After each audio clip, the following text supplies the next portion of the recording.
بلين عيني اتسقم كي تسقمنا اتراهوا في رهوانا بحبر كوينا رقخي بالسلام نمعبالخي عادنا عادنا عادنا أبقى نزيد عادنا عادنا عادنا أبقى نزيد عادي بلن عيني اتساقم كي تساقمنا اترهوا في رهوانا بحبر كنا رددي بسلام نمعبالخي عادنا عادنا عادنا أبقى نزيد عادنا عادنا عادنا أبقى نزيد نخونلكي هجرنا نخونلكي نخونلكي إريترا نخونلكي نأكل خسة تنسعنا نسمع قتل في الكامل نتسبق خلال الوركب ندحنلكي والتنان نخونلكي نخونلكي نخونلكي نخونلكي كتعمك دا بدلي كتعمكي كنرقي عايد دلن تتسكنكي تقدم يسري وين علمني سلامي لكبرو تذكرني عطاتا من قبيتنا تقر هلبا ألا دعر كي فارس إذا نحتا سوان سورانسي يلا لننبر سوان سورانسي يفاقر انبر أيمان هوريو عكيت نقر أرحى زبان أفريكا هقر ممقه زي تعاد بعال درب سحلات وانا حرائريته ودم بساب بعال رزين وعلات تمسك فقير كالله تمسك عول كبري ممالي صوت بره هقروي فقري بعال رزين وعلات بعال رزين مويح إريتراوي إريتراوي إريتراوي بويت حقروي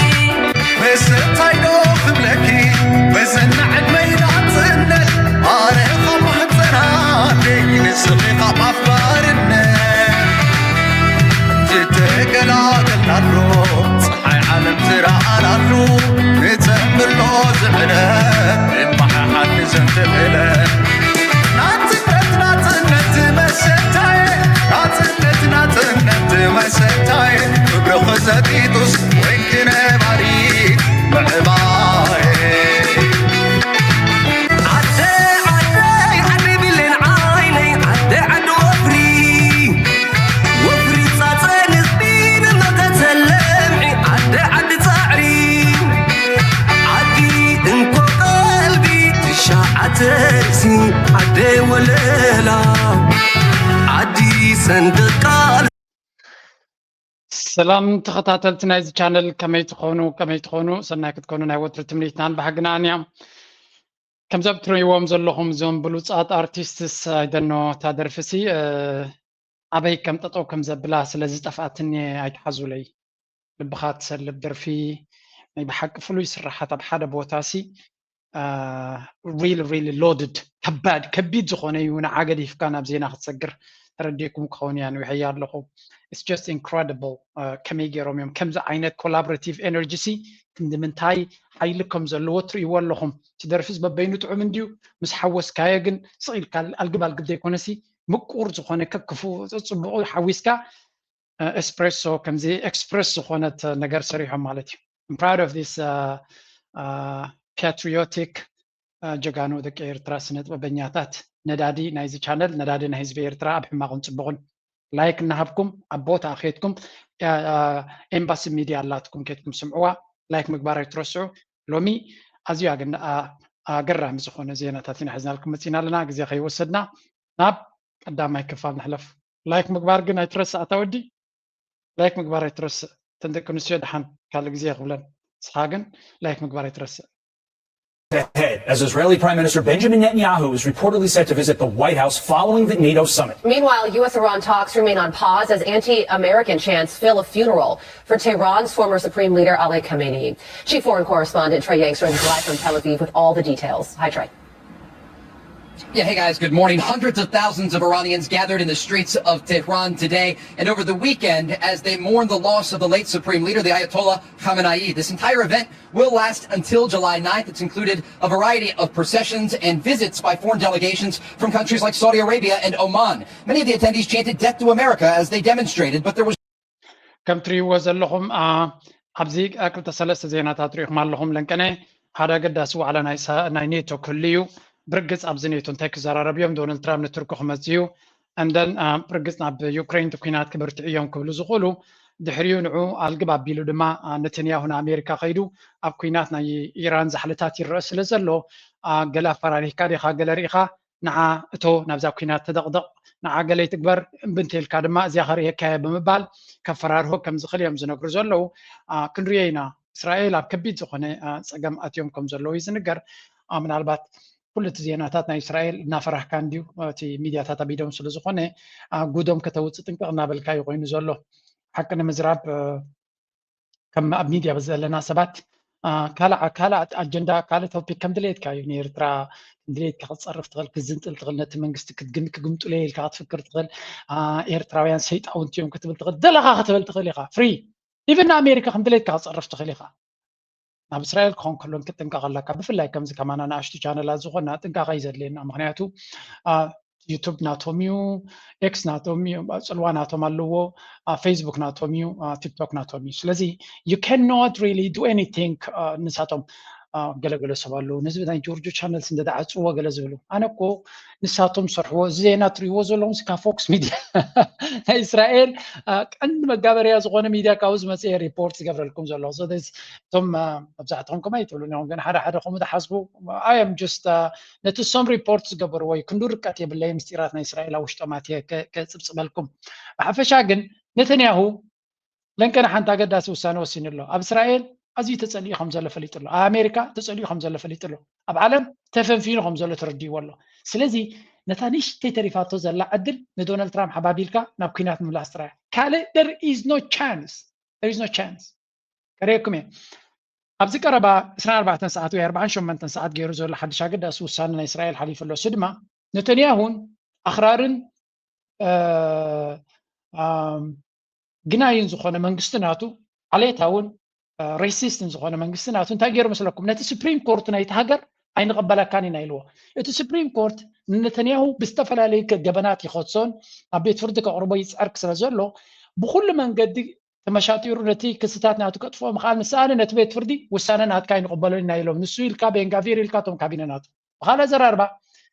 نتنياهو ده رجي ديمقراطية يلك حسية بلوني لمو إسرائيل is not democracy مهنياتو كم حجي نتي investigations أكايدة لزنا براكال نتي جبنات ناتو investigate زجبروز نبرة نايت هاجر FBI عينت مالتيو ناتوم FBI عينت سوقيقو نتحلاف ناتو سمتين أب برايم مينستر نعين مرمران فتشان تجبر الليلو سوقيقو حبسرعو نزي وسالة زدماتي لعلواي بيت فردي أي تقبلون نير أجد ما بعبيت لعلواي فردي ناب برايم مينستر ناب تكابينا ناتي زجبرة أي نقبلون ينايلو لازم غلا زراربا بيت فردي تزستقينكا لأن ديمقراطية دي يكون كان زغد سايكون العالم كم دليتهم كونوا خليهم إسرائيل كن دولاي أي تحسوا لنا ديمقراطية تأنكو ديمقراطية وهجر ما كلام مبرغنا بالك أي تحسوا قيني زلت قداي now the world has opened its eyes إسرائيل سجما قاتي ممزولنا عالم دابيستا نايس حاجة روميهم دزوروان يروم نتن ساتهم جنوسايد زجبروز اللو يحمق زجبروز اللو نعلم سي عمبابا خمسة هدوز اللو عمبابا خمسة قبلوز اللو أخلي خمسة بوز اللو مقب خمسة خلص اللو جيرهم كمزري وجيرهم يم بميديا يسرحون يروم سجم هذا بيسات سيرة رجي سب نتحقق ريجمير نتحقق تريو سب دما كم زي رايح قبري تخلنيها نتكون نتفليتو كم زي فلت أخذ قبري تخلنيها that's the problem Israel is facing right now سلازي نزيك أبري تايب لسكتونهم ነዚ ብሚልዮናት ዝቁፀር ህዝቢ መራሕዩ መይትዎ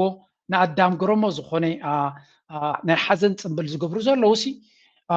ሞት ንእስራኤልን ሞት ንኣሜሪካን ኢሎም ሲ ኣንጻር እስራኤል ምዃኖም ሓሳባቶም ክገልፁ ተሰሚዖም ይብሉ ኣለዉ መራሕዮም ቀቲልካዮም ዳሞ ክምርቑኻ ዲኻ ደሊኻ do you expect them like ኣሜሪካን እስራኤልን መንግስቲ ሰማይ ይተው ክብሉኻ መራሕቲ ናቶም ሓምሳ ዝኾኑ ኣብ ሓደ መዓልቲ ኣብ ሓንቲ ሰሙን ቀቲልካሎም ኣለኻ ናይ ሃይማኖታውን ፖለቲካዊ መራሕዮም ቀቲልካሎም ኣለኻ ኣብ ሓዘን ናቱ ከለዉ ሲ መንግስቲ ሰማይ ትእተው እስራኤል ድዮም ክብሉኻ ደሊኻ ንሳቶም ብኣፎም እዮም ዝብሉ ዘሎ ካልእ ዓቕሚ ስለ ዘይብሎም እቶም ህዝቢ ማለት እዩ ንስኻ ግን ብኣካል መራሕዮም ቀቲልካ ኢኻ እቲ ትዕቢት ናቶምን እቲ ዕብዳን ናቶምን መወዳእታ እኳ ዘይብሉ what do you expect them to say ኣምላኽ ይባርኽካ ክብሉኻ ደሊኻ ድሕሪ ቀቲልካሎም እንዳክረግሙኻ እዮም ዎ እታ ዋሓደ እታ ዝናእሰት ክገብርዋ ዝኽእሉ ክረግሙኻ እዮም ባይ ዘ ወይ እዚ ስነ ስርዓት ቀብሪ እዚ ንዓለም ዘገረመ ዓይነት ስነ ስርዓት ኮይኑ ዘሎ እቲ ስነ ስርዓት ቀብሪ ሓደ ኣሜሪካዊ ኣብዚ ስነ ስርዓት ዝሳተፍ ዘሎ ጋዜጠኛ እንታይ ስከኢሉ ነቲ ንሳቶም ዝቐተልዎ ሱፕሪም ሊደር ብከምዚ ኣገባብ ቀብሪ ናቱ ኣብዚ እውን ከረየኩም ፅንዕሞ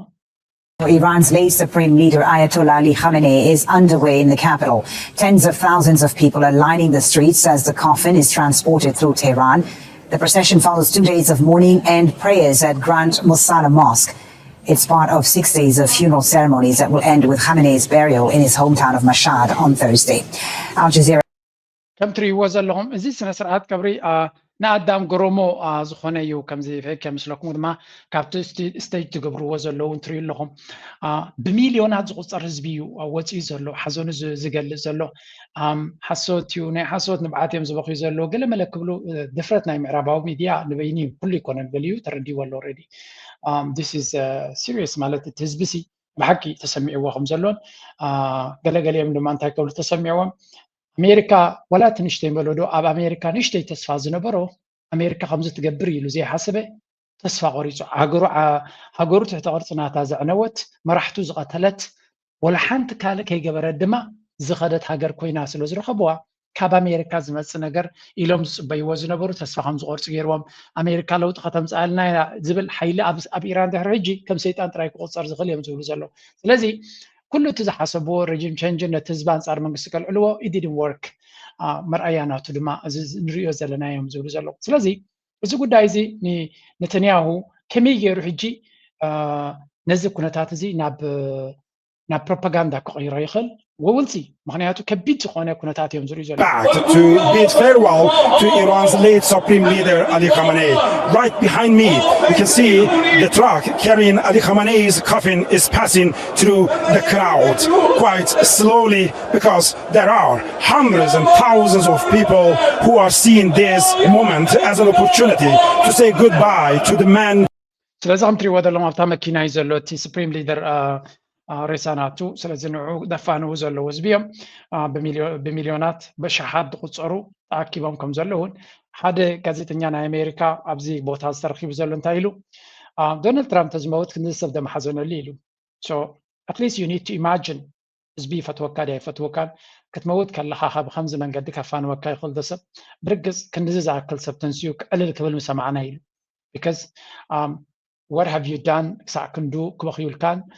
ክስዕሩልካ እንታይ መስዋዕቲ ከፊልካ ኣለና ተዓዲ እዩ ዝብል ዘለዎ ስለዚ ኣይኮነን ኣብ ኢራን ከምዚ ዓይነት ቀብርሲ ዶናልድ ትራምፕ ተገበረልካ ዶ ብሞት ከዓ ኣይትወራዘ ስለ ዝበሃል ብሓፈሻ it is just incredible now this is ኣብ ኢራን ዝግበር ዘሎ እዩ እዚ ንሽዱሽተ መዓልቲ ዝቕፅል ዘሎ ድማ ነቲ ህዝቢ ኩነታት ናይ ሃገሩ ክፈልጥ ዝወረዱ ሓደጋታት ክፈልጥ ካልኦት ኣለዉ ከማን ዓበይቲ መራሕቲ በዓል ኣሊ ላርጃኒ ካልኦት ዓበይቲ መራሕቲ መኮንናት ጀነራላት መራሕቲ መንግስቲ ንሳቶም እውን ናቶም ሓዘን እውን ክግበር ክኸውን ይኽእል እዩ ምናልባት ሱፕሪም ሊደር ዝዓበየ ስለ ዝኾነ እዩ ኣቐዲሙ ተገይሩ ዘሎ now let's shift a little bit to the next topic እንታይ ኢና ክንርኢ ደሊና ዘለና ምክንያቱ ብዙሕ ኣርእስቲ ስለ ዘለና እስራኤል ነተንያሁ እንታይ ክትገብር ኢኻ ህዝቢ ፀሊእካ ኣሎ ኢሎም ፎክስ ኣኽቲቶሞ ለንቀና ኢንተርቪው ኣካይድሎ You're touching on my next question because a source close to the vice president's team told Politico that statement that he made reflects his view of this new political reality where, quote, the vice president sees that the ground is shifting against Israel among voters, including with younger Republicans. He's responding accordingly with nuance instead of stridency. Do you take that as a warning that if Israel were to act alone, the Trump administration would withhold its backing? Well, first of all, it concerns me that there's that element of anti-Israel, first of all, in the Democratic Party and in the woke right. I'm concerned with that, and to the extent that we can do something to mend it, obviously I'll do it. እንታይ እያ ትብሎ ዘላ ምክትል ፕሬዚደንት ናይ ኣሜሪካ ጄዲ ቫንስ ኣብ ዝሓለፈ እዋናት ነቲ ደገፍ ናይ እስራኤል የንቆልቁል ከም ዘሎን መራሕቲ ናይ እስራኤል ድማ ክትንቀቑ ከም ዘለዎም ነቲ ኣብ ዴሞክራቲክ ሳይድ ኣይኮነስ ወላ ኣብ ሪፐብሊካን መንእሰያት እስራኤል ደገፍ ናታ ወይ እውን ኣወንታዊ ኣጠማምታ በኣ ዝነበረ ህዝቢ ኣሜሪካ እናፀሎ ይኸይድ ከም ዘለዎን ስለዚ ምናልባት ዶናልድ ትራምፕ ክዝንጥሉ እንተጀሚርኩም ኣባላት ካቢነ ናይ ነተንያሁ ወይ መንግስቲ እስራኤል ትእንኮ ኣብ ጎንኹም ኮይኑ ኣጆኹም ክብለኩም ዝኽእል መራሕቲ ዝንጥሉ ከም ዘለኹምን ዶናልድ ትራምፕ ተኸይዱ ካብኡ ዝገድድ ፀገም ክመፀክም ከም ዝኽእል ምግንዛብ የድልየኩም ኢሉ ዘፈራርሆም መርኣያ ናቱ ንዓኻ ትብለላ ታሕቶ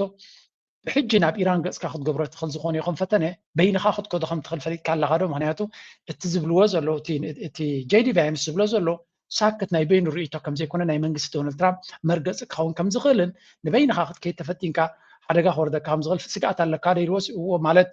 እቲ ዝበሃል ዘሎ ዘረባ ንባዕሉ እቲ ፀጋም ጥራይ ደይኮነስ እቲ ዴሞክራት ጥራይ ደይኮነስ ኣብቲ ሪፐብሊካን ዎክ ራይት ይብለሎ ንሳቶም እውን ኣንፃርና ይኸዱ ኣለዉ እዚ ድማ ኮንሰርን ይገብረኒ ጄዲ ቫንስ ከይጠቐሰ ማለት እዩ ይዛረብ ዘሎ ብሓፈሻ ስጋኣት ይስማዓና ኣሎ እዩ ግን ንሕና መሓዙትኩም ኢና እመኑና ጥራይ ዝብል But I find that there's something unique about these attacks, and that something is that the people who hate Israel end up hating America, and I've seen that. When they do these, these demonstrations, these protests against Israel defending itself. So እንታይ ዝብል ዘሎ ብሓፈሻ ኣነ ሓደ ነገር ክገልፀልኩም ዝኽእል እቶም ንእስራኤል ዝፀልኡ መብዛሕትኡ ግዜ ንኣሜሪካ እውን ዝፀልኡ እዮም እዩ ዝብሎም ዘሎ እስራኤል ተፀሊኻ ንኣሜሪካ ትፀሊ ማለት እዩ ከምኡ ገይሮም እዮም ነቲ ህዝቢ ጋዝላይት ትገብርዎ ዝፍትኑ እስራኤል ትመዝማዚት ሃገር እያ ንኣሜሪካ ንእስራኤል ተፀሊእካ ግን ኣሜሪካ እውን ትፀሊ ኢኻ ማለት እዩ ኢሎም ነቲ ህዝቢ ከምኡ ንወይ እዮም ዝፍትኑ ዘሎ How is that even possible? ንእስራኤል ምፅላ ማለት ሎሚ እንታይ እዮም ዝብሉ ዘለዉ እቲ ናብ እስራኤልን ናብ ኩናትን ዝጠፉ ዘሎ ገንዘብ ይመለስ እሞ ኣብ ህዝቢ ኣሜሪካ ይጥፋእ እምበር ንእስራኤል ፀሊእናዮ ሓሲብናላ ኣይኮነን እስራኤል ተደልያ ውግእ ኪድ ባዕላ ትግበሮ ንዓና ስሂባ ግን ኣብቲ ኩናት ኣይትእትወና እዮም ዝብልዋ ዘለዉ ኢንፋክት እቲ ፅሊ ናይ እስራኤል ክሳዕ ክንደይ ከፊኡ ከም ዘሎ ኣብዚ ስምዕዎ Israel community consistent on this issue. Committed genocide in Gaza. መጀመርያ ኣብ ዝረአዩ እዚ ትስእልዎ ትሪእዎ ዘለኹም ሎሚ ዝኾነ ይኹን ኣብ ፖለቲካ ናይ ኣሜሪካ ዝወዳደር ከመይ ገይሮም ስክሪን ይገብርዎ ከም ዘለዉ እቶም ሰባት ረእይዎ ኣብቲ ላዕሊ ኣብ ሚሽንጋን ዝበሃል ስቴት ዝወዳደሩ ዘለዉ እዮም ንምንታይ ናይ ሚሽንጋን ሰነት ሓደ ዶክተር ዓብዱል አልሳዒድ ዝበሃል ግብፃዊ ኣሜሪካዊ ዶክተር እዩ እታ ካልይቲ ድማ ሄሊ ስቲቨንስ ትበሃል ድሮ ሕጂ ኣባል ናይቲ ሰነት ዘለያ ከም ብሓድሽ ንክትምረፅ ምስ ትወዳደር ኣላ ንሳ ልዕሊ 16 ሚልዮን ገንዘብ ካብ ኤይፓክ ዝወሰደት እያ ኣብ ሕልመይን ኣብ ራእየን እስራኤል ጥራይ ትረአየኒ እያ ትብል እስማዓኩም እየ እቲ ድማ $0 ስለዚ እቲ ሓደ ንኣሜሪካ ክገልግል ዝኽእል እዩ ምክንያቱ ገንዘብ ዝኸፈለሉ ኣካል የለን እቲ ካልእ ድማ ኤይፓክ ማለት ረብሓናቱ እስራኤል እምበር ኣሜሪካ ኣይኮነ ስለዚ which one do you choose ይኮይኑ ዘሎ ነቶም ካልኦት ኩሎም ራእዩ ንነፍሲ ወከፍ ካብ ኤይፓክ ክንደይ ገንዘብ ወሲዱ መወዳድርቱ 0 ዝወሰደ ኩሉ ሰብ ካ እንታይ ዝብል እቲ መወዳድርቱ 0 ዝወሰደት ኮይኑ ናብኡ ጥራይ ንጠምት እዩ ካብ ኤይፓክ ገንዘብ ዘይወሰደ ኣይከፋናን እዩ ኣብ ውሽጢ ኣሜሪካ ንመን ክሰርሕ ይኽእል ካላርሲ ግን ኣብ ኣሜሪካ ከተኩር ዝኽእል ካብ እስራኤል ገንዘብ ዝወሰደ ግን ንእስራኤል ከም ዝሰርሕ ፍሉጥ ጌርኩም ወሰድዎ ይብላሉ ስለዚ ብታሕቲ ሰለስተ እዮም ትሪእዎም ኣለኹም ሓደ 15 ሚልዮን ሓደ 13 ሚልዮን ሓደ 19 ሚልዮን ዝወሰዱ እዮም እቶም ኣንፃሮም ዝወዳደሩ ዘለዉ ክልተ ፀለምቲ ቶማስ ማሲ ኢንፋክት ኣይሰለጦን $0 ወሲዱ ከሎ ተሳዒሩ መዓት ገንዘብ 30 ሚልዮን ገንዘብ ኢንቨስት ገይሮም ኣብቲ ከንታኪ ከም ዝሰዓር ገይሮም ማለት እዩ ኣብዚ ካ ከም ትሪእዎ ዘለኹም ሕጂ እውን ከምኡ ዓይነት ራይስ ክህሉ እዩ ኣብ ላዕሊ ዘለዉ ክልተ እቶም ቀንዲ ተወዳደርቲ ዘለዉ እዮም ሕጂ እታ 16 ሚልዮን ወሲዳ ዘላ ዝበለቶ ስምዑ ከመይ ገይሮም ነቲ ኢንተርቪው ቆራሪፆም የምፅኡላ ኣሎ Israel, in their view, committed genocide in Gaza. Do you agree with that? I don't agree with that. And like I've been very consistent on this issue, Mano. Hi, everyone. It's Congresswoman Haley Stevens, proudly representing Michigan's 11th district. On my primary election night, I wanted to thank AIPAC and the pro-Israel community. Our values spoke very loudly this evening. Everyone, it's Haley Stevens, and I am on the ground here in the beautiful country of Israel with... And in the United States Congress, I will continue to fight for the people of Israel. I will continue to fight. ስለዚህ እዚኣ ኣብቲ ኮንግረስ ነይራ ሕጂ ናብ ሰነት ክትወዳደር ትደሊ ዘላ እያ ምስለኒ ጌጋ ክላለይ ከም ትሪእዎ ዘለኹም ኩሉ እቲ ዘረባናታ ኤፓክ ገንዘብ ዝባ ነይሩ ንኤፓክ ክሳብ መወዳእታ ክቃለሰሉ እየ ኢንፋክት ካልእ ዘረባላታ ኣምፅልኩም ነይረ ካብ ድቃሰይ ብር ክብል ከለካ ብሕልመይ እስራኤል እያ ትረኣየኒ ኢላ ሓካ 16 ሚልዮን ተተዋሂቡ ከዳ ኣብ ሕልምኺ ይኮነሲ ወላክሸኒ ከለኺ ክረኣየኪ ዝኽእል እስራኤል ምዃኑ ፍሉጥ ቆርሲ ከለኺ ቫኬሽን ክትከደ ከለኺ መኪና ክዘውሪ ከለኻ ክዳን ክትቀይሪ ከለኻ ክትምሸጢ ከለኺ እስራኤል እያ ክትረኣየኪ ቢኮዝ no brainer ዘገርም ኣይኮነን ቢኮዝ ኩሉ ፖለቲካዊ ስልጣን ብገንዘቦም ድሕሪ ትኸድለ እስራኤል ክትረኣየኪ እያ so again ንኣሜሪካ ክሳዕ ክንዱ ዝጉዝጉሱ ዘይኮኑ ናይ እስራኤል ረብሓ ዘለዎም ኣብ ፖለቲካ ናትዮም ኣለዉ ክወፅሎም ዝብል ጎስጓስ ድማ በርትዑ ስለ ዘሎ they really don't know what to do with this ምክንያቱ ገንዘብ ኣውፅኦም ሓባቢሎም ጠዋውዮም ገለገይሮም ዓብዪ ምስራሕ እጂ በቃ እገዳ ክጅምሩ ከለዉ ኣብ ውሽጢ ኣሜሪካ ክእግዱ ክጅምሩ ኣለዎም ስለዚ the situation is very very tough ነተንያሁን እስራኤል For Israel's existence. We're so honored to have. I'm so honored. I love you. You know what this lady, Israel culture, honored what this be seeing this stuff. Friend, she had a dog. And that folks are kind of cheers. Has expired. The gentleman. ህዝቢ ድማ ረይቡ ኣብ ስቴጅ ምስ መፀት ቡ ኪድልና ጥፊ ስኺ ትገብርልና የብልክን እቲ ህዝቢ ኣንፃራ ማለት እዩ ነዚን ወዲዝን ድማ የምኒ ነተንያሁ ዝሓትዎ ዘለዉ you are facing a serious situation ኣብዚ what are you going to do about this how are you going to manage this ዝብልዎ ኣለዉ and he is really in a very difficult situation እዮም ዝብልዎ ክንሪኦ ኢና ምስ ግዜ ቀሊል ሰብ ኣይኮነን ንሱ እውን ሓቢሉ ሓባቢሉ ክቕይሮ ዝኽእል ነገራት ኣለዎ ክንርኢና ናይ መወዳእታ ኣብዛ ርእሲ እዚ ናብ ኔቶ ከይሰገርና ከለና ናብ ኩናት ናይ ኢራን ባጀት ክንደይ ከም ዝወሰደ ወፂኡላ ሓበሬታ we Americans have had to shell out for this disastrous war in Iran. Don't worry. Well, you should worry because it's a big number, but don't worry. We have the facts and the numbers for you. Anna, what is it? Well, the number is actually a lot higher than what our Secretary of Defense, Pete Hegseth, testified before the House of Representatives. Now, we'll get to that in just a moment, but real quick, the data coming out of Brown University shows us just how much the war in Iran is costing the American people, and the numbers are super alarming. So not only have we provided... ኩናት ናይ ኢራን ክሳብ ሕጂ ክንደይ ገንዘብ ኣጥፊልና ኢሎም መንግስቲ ኣሜሪካ ይሕሱ እዩ ዘሎ ኢሎም ሓዱሽ መፅናዕቲ ካብ ብራውን ዩኒቨርሲቲ ዝበሃል ዝመፀ ከርዩና እዮም ኣብ ኩናት ናይ ኢራን ክሳብ ሕጂ ክንደይ ገንዘብ ኣጥፊያላ ኣሜሪካ ክትግረሙ ኢኹም ዘገርም ቁፅሪ ኣነ እውን እናተኸታተልኮ ዝተገሪመ መጀመርያ ኣብቲ ኮንግረስ hearing testified that it was $25 billion in cost in terms of the munitions we used and what we paid for it. But when you add to that the damage that was done to our bases and today's dollars for buying replacement munitions and replacement aircrafts, what has the total cost been over the last 60 days? That number right now reflects the total cost that we're seeing. Including buying in today's dollars the new weapons and replacements and including the damage there? That's your testimony? If there's adjustments to that, I would defer to the comptroller. كم ትሪእዎ ዘለኹም ይሕሲ ዘሎ አንዳ ዓዲዑ ሰባይ እዚ ሚኒስትር ምክልኻል ዘሎ ፒት ሄግስ ዝብልዎ እዩ ክንደይ ኣጥፊኹም ኣለኹም ናይቲ ቤዛትና ዝዓነወ ነፈርቲ ዝዓነዋ ዝወደቓ ኩሉ ነገር ኣፅዋርቲ ተኳሲ ዝወዳኹሞስ 25 ቢልዮን ይብሎ ኣሎ ድሕሪ ቁሩብ ትለይ ግን ክትሓትት ከለኻ 25 ቢልዮን ክትሓትት ከምዘይኮንካ ርግፀኛ ይብሎ ኣሎ ስለዚ ካብ ብሕጂ ተሓቂ ነገርና ይብሎ ኣሎ ነሱ ይብሎ ኣሎ ፕሮፓጋንዳ እሱ ሰማዓልቲ ገይሩ ከሎ ጥራይ እዚ again ሓሶት ምዃኑ እዚ ኩሉ ሰብ ፈልጥ ነይሩ እዩ 25 ቢልዮን ጥራይ ክንዲዚ ኩናትን ዕንወትን ب25 ቢልዮን ክትኮይ ትኽእልኒ ኸ ዝባሃል ዘሎ well ነዛ ቅድሚ ሕጂ ኣርእየኩም ስለ ዝነበርኩ እቲ ሲቹዌሽን ብዙሕ ግዜ ክንወዘሉ ይኮናን ኣብዚ ስምዑ result of the inflation due to the closure of the Strait of Hormuz and all of that. And so take a look at this next graphic. The cost of oil has jumped up 40.9% since the start of the conflict. Done by Brown University has costed our country over $113 billion. كم ትሪእዎ ዘለኹም ክንደይ ዋጋ ኣምፅኡ ኢሎም 113 ቢልዮን ከም ድማ 300 ሚልዮን ማለት እዩ 113.3 ቢልዮን ዶላርስ ኣጥፊዮም ኣለው ኣብ 4 ወርሒ ዝኸውን ግዜ ማለት እዩ ወይ ኣብ 3 ወርሒ ዝኸውን ግዜ ማለት እዩ so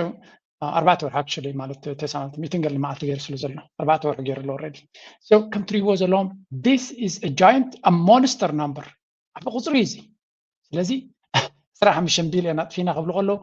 ኣብቲ ኩናት ኣጥፊዮሞ ዘሎ 113 ቢልዮን ኣብ 4 ወርሒ ኢማጂን ረእይዎ እቲ ኩናት ክንምንታይ እናቐፀለ ትኸይዱ እቲ ገንዘብ ከመይ ኢሉ ክወሓጥ እዩ እዚ ገንዘብ እዚ ካበይ ይመፅእ ኣሎ ካብ ታክስ ፔየር ኣሜሪካውያን ድሮ መናብሮ ከፊልና ኣሎ ኣብ ልዕሊ እዚ ድማ እዚ ናይ ወታደራዊ ክሳራ ጥራይ ደን እቲ ነዳዲ ብምኽባሩ ዝመፅእ ዘሎ ፀገማት ኣብቲ ኣሜሪካ እቲ ካልእ ናይ ኢንዱስትሪያል ፀገም ናይቲ ህዝቢ ፀገም ኩሉ እንተገሚትካዮ ሽኑ ክኸይድ ዝኽእል እዩ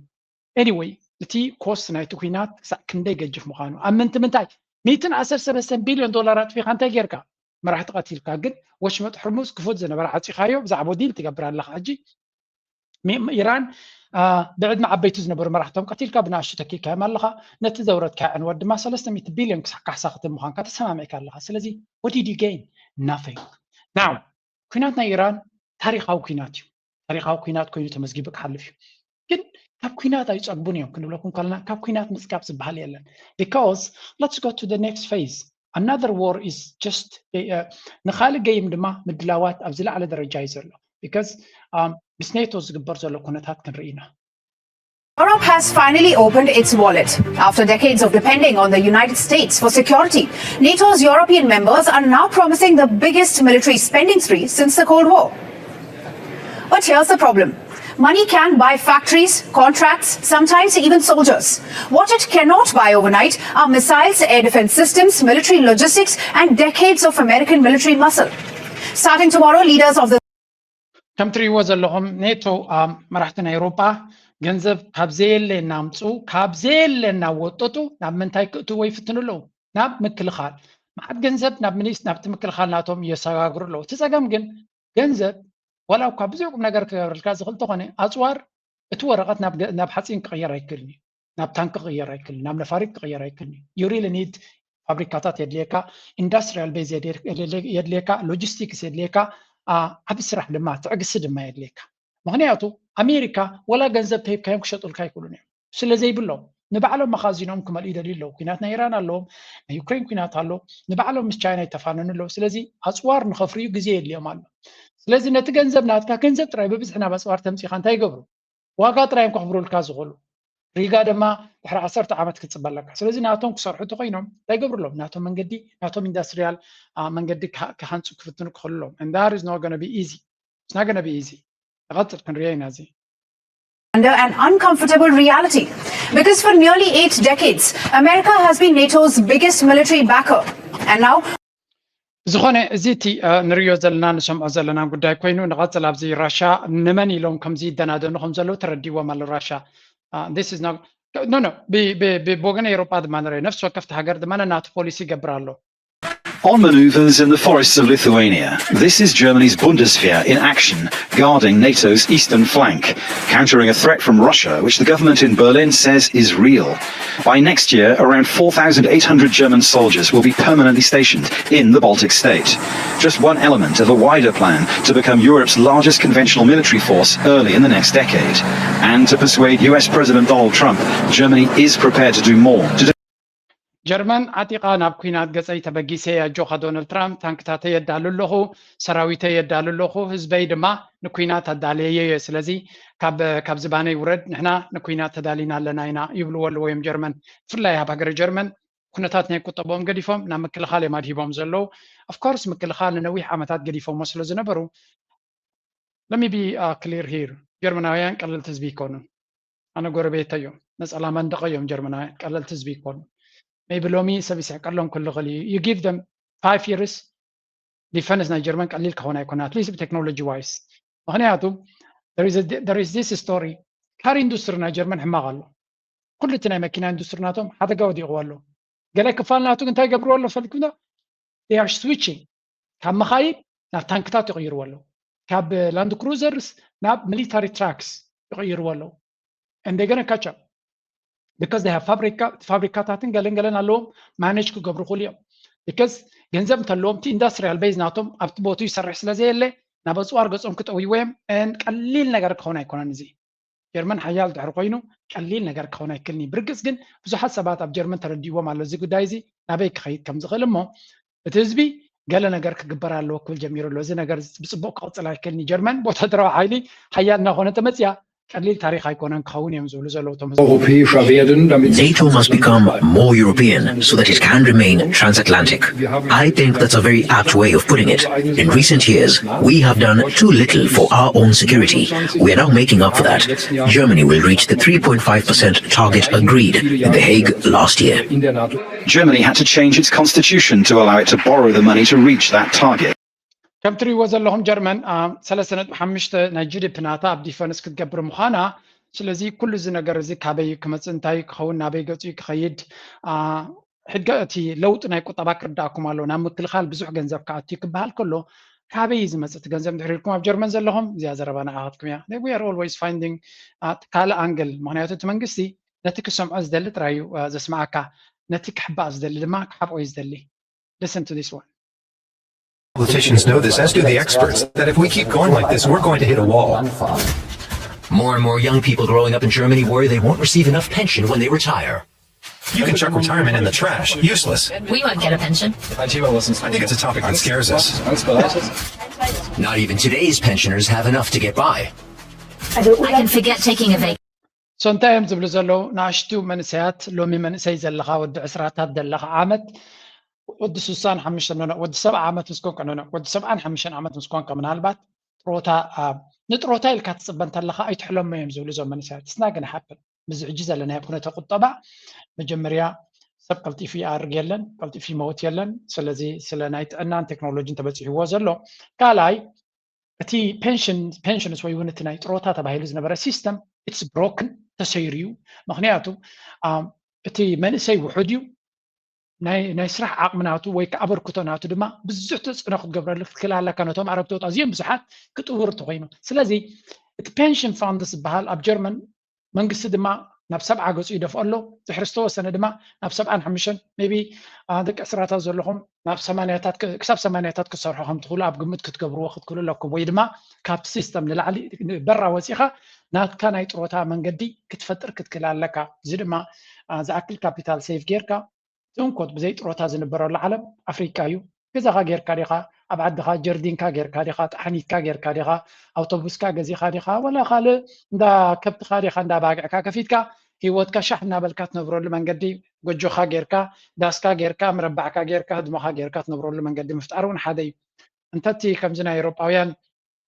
ን40 ዓመት ን50 ዓመት ሰሪሕካ ድሕሪኡ ወርሓዊ ደሞዝ እናመፀካ ንዕና በላዕኩ ጭቐም እናበልኩ ክነብር እየ ትብል ዘለኻ I don't think this is going to be good news for you. ምክንያቱ ጀርመን ቀንዲ ገንዘባ ናብ ምክልኻል ትገብረላ ክንብል ከለና ካበይ ክመፅእ እንደሪልካ ካብቲ ካልእ ክፋል ናይ ዌልፌር ስቴት ዝበሃል ዘሎ ናይ ሶሻል ዶ ናይ ግሎ ዶ ሓገዝ ዝበሃል ዘሎ ካብኦም ዘቑቆም ክወስድዎ እቲ ገንዘብ ስለዚ መንግስቲ ዝጥውረካ ዘሎ ሓገዝ ናይ መንግስቲ ዘለካ ገለመለ ዘለካ ካብ ግዜ ናብ ግዜ እናጎደለ እናተኣልየን ክኸይድ እዩ ሞር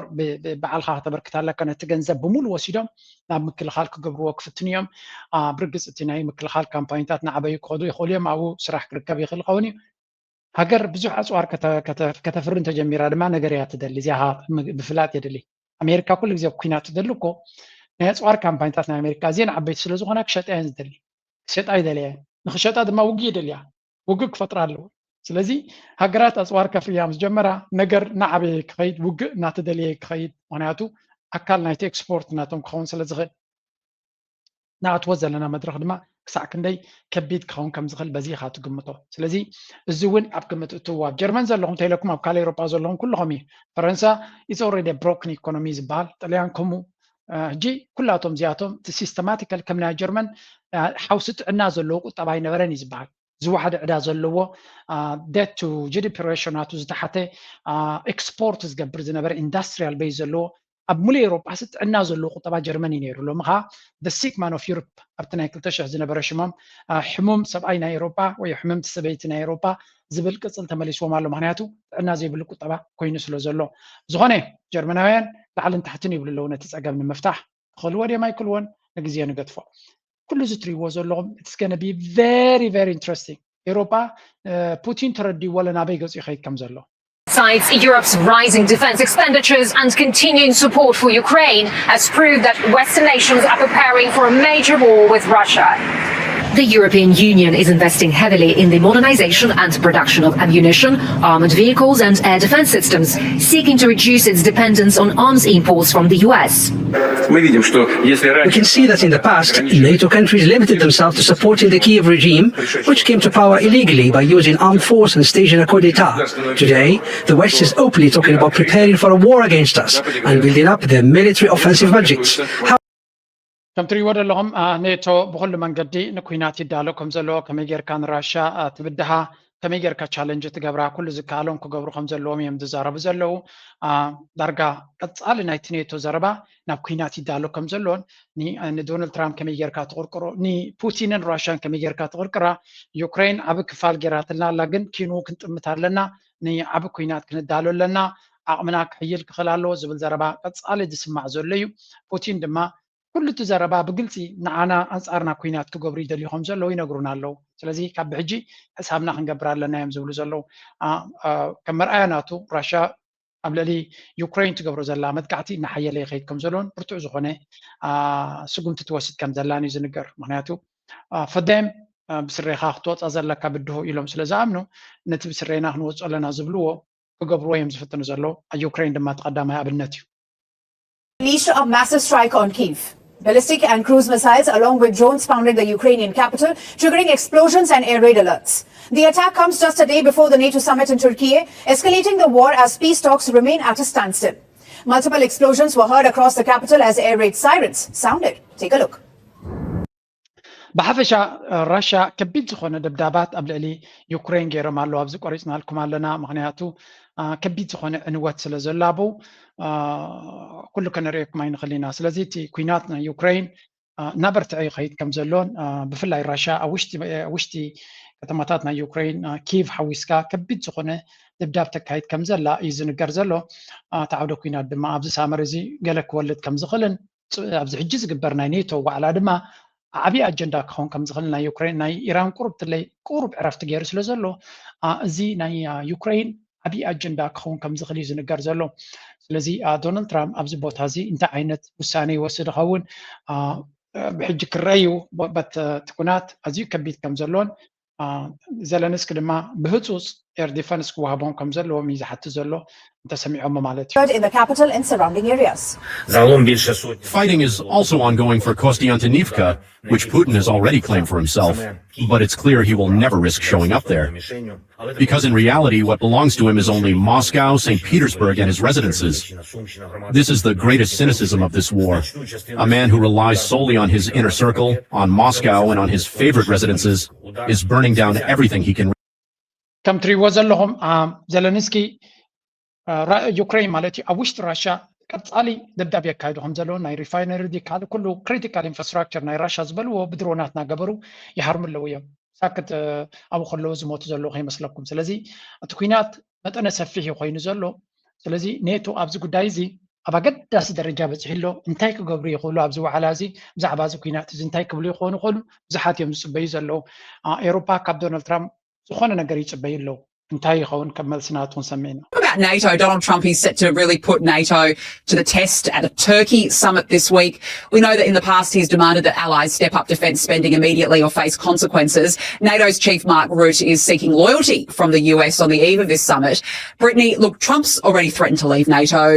He's threatened to pull US troops out of Europe and has also vowed to take over Greenland. What is at stake, do you think, heading up to this? እንታይ እዮም ዝብሉ ዘለዉ ዶናልድ ትራምፕ ቀቀድ ምቲ ምስ ኔቶ ኣብቲ ዋዕላ ኔቶ ምርኻቡ ድሮ ፃቕጢ ናይ ዘረባን ተሓዲድን ኣንጻር ኔቶ ይቕፅል ከም ዘሎ እዩ ዝንገር ዘሎ ኤውሮፓውያን ገንዘብ ክንከፍል ኢና ገለ እናበሉ ክሕጉስዎ ይፍትኑ ኣለዉ ግን what is going to happen ኣብዚ ሕጂ ርክብሲ እንታይ ክብሉ ይኾኑ ይኽእሉ Well, I think NATO has a lot at stake. NATO isn't anything without the backing of the United States of America, and European countries know that. They just don't act like it. Look, this is one of the things that got Trump elected. This is one of his big platform issues. He does not like situations in which America gets kicked around on the world stage. Back in his first term, he did demand that European nations step up their own defense spending. Don't just continue to rely on America and the American taxpayer to back you up militarily. And European countries did that. But now what he's saying is, look, okay, we, had a conflict with Iran, and there was ብሓፈሻ ዶናልድ ትራምፕ ካብ ቀደሙ ሓንቲ ካብተን ቀፃሊ ዝቀያየር መርገፂ እዩ ዘለዎ ታደይ ትቀያየር መርገፂ ናቱ ካብ ቀዳማይ ፕሬዚደንትነት ክሳብ ሕጂ ንኔቶ ዓብይ ኣበርክቶ ዓብ ገንዘብ ኢንቨስት ክገብር ከም ዘለዎን ሓያል ወታደራዊ ቅልጽም ክሃንጽ ከም ዘለዎ ነፍሲ ወከፍ ሃገር ኤውሮጳ ድማ ሓላፍነታ ክስከም ኣለዋ ዝብል ዘረባ ፈጺሙ ክገጥፎም ኣይክእልን እዩ ቀደም ኮ ይብል ነይሩ ሕጂ ግን ተወሳኺ ምክንያት እውን ኣለዎ ኣብ ኩናት ናይ ዩክሬን ስለዚ ሓገዝዎ ቂምታን ሕርቃን እውን ከም ዘለዎን ስለዚ ኣሜሪካ ኔቶ ተሰኪማታ ክትከይድ ወይ እውን ሓለፋ ክትገብረላ ድሌት ከም ዘይብሉን እዚ ጉዳይ እዚ ድማ ተወሳኺ ፀገም ክፈጥር ከም ዝኽእልን ናይ ኔቶ ፀገም ድማ እናገደደ ይሄድ ኣሎ Spain has been horrible, absolutely horrible. You know, it's NATO. It's not even the fact that they're bad. It's one thing if they said nicely, or if they said, okay, we'll help, but the help's a little slow. Now, Europe has responded, and they have said the only way it can is by spending. NATO members have agreed to raise defense-related spending to 5% of their GDP by 2035. Germany is rearming at a pace not seen since the fall of Berlin Wall. Countries bordering Russia are buying tanks, aircraft, drones, and ammunition.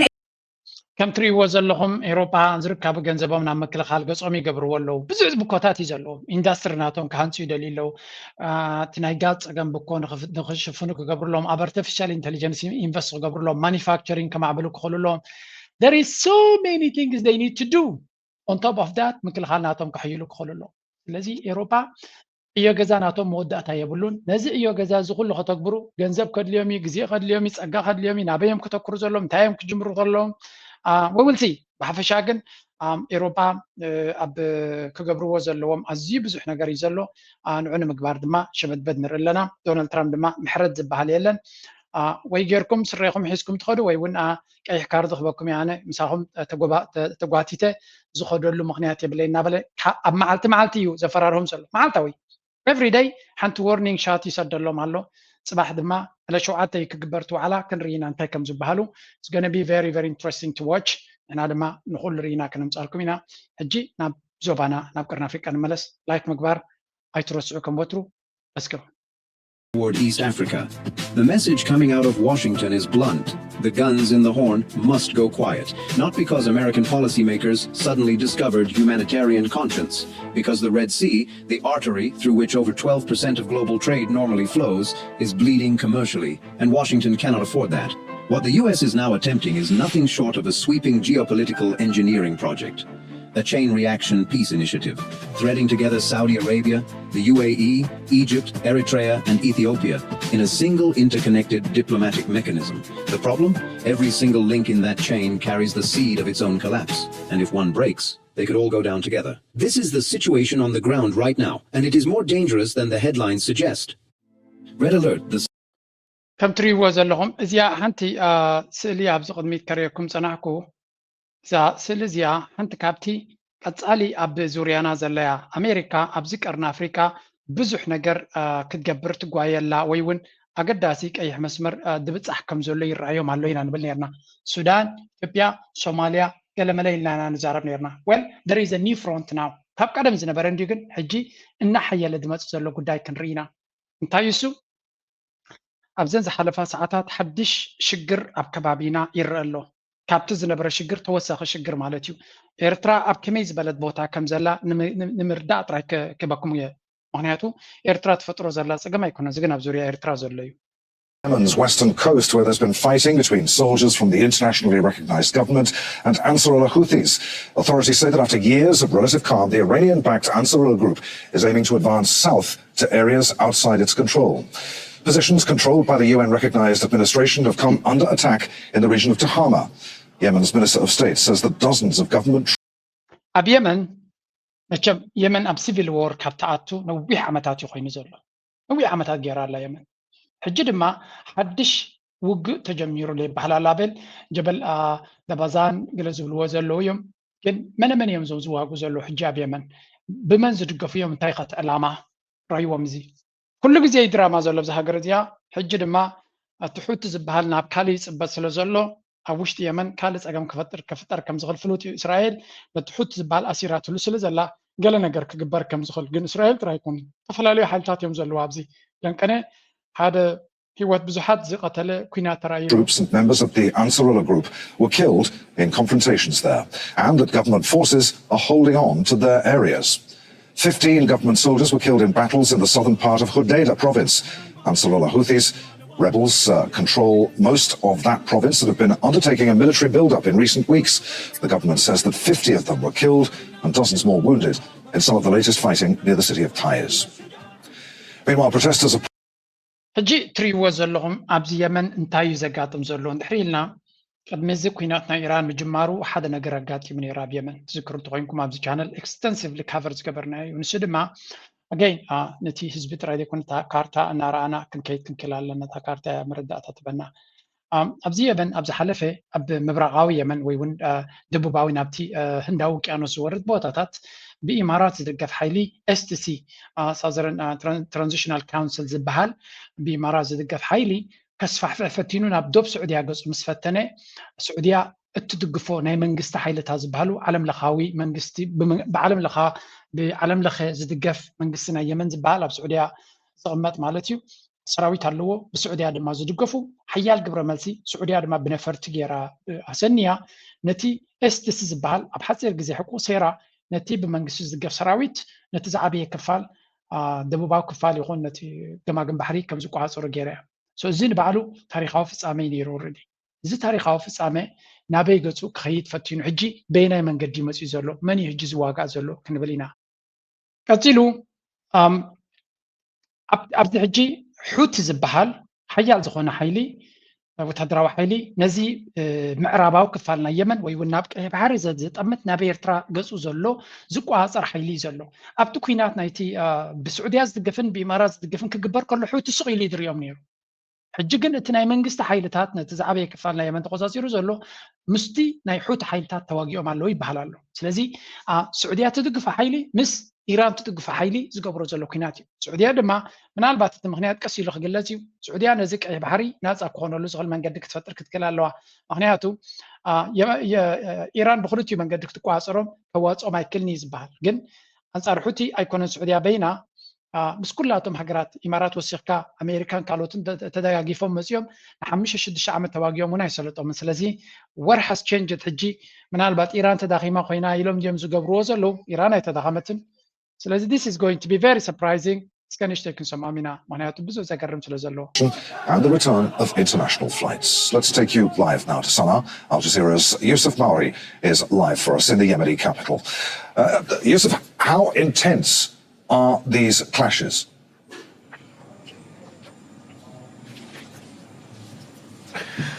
Well, as you mentioned, it's been relatively quiet over the past couple of years. These are surprising attacks, as the government officials describe them, that occurred in the dawn hours and lasted for several hours. One government official describes it as the deadliest attack to have taken place in years. It's an indication of how fragile this ceasefire remains between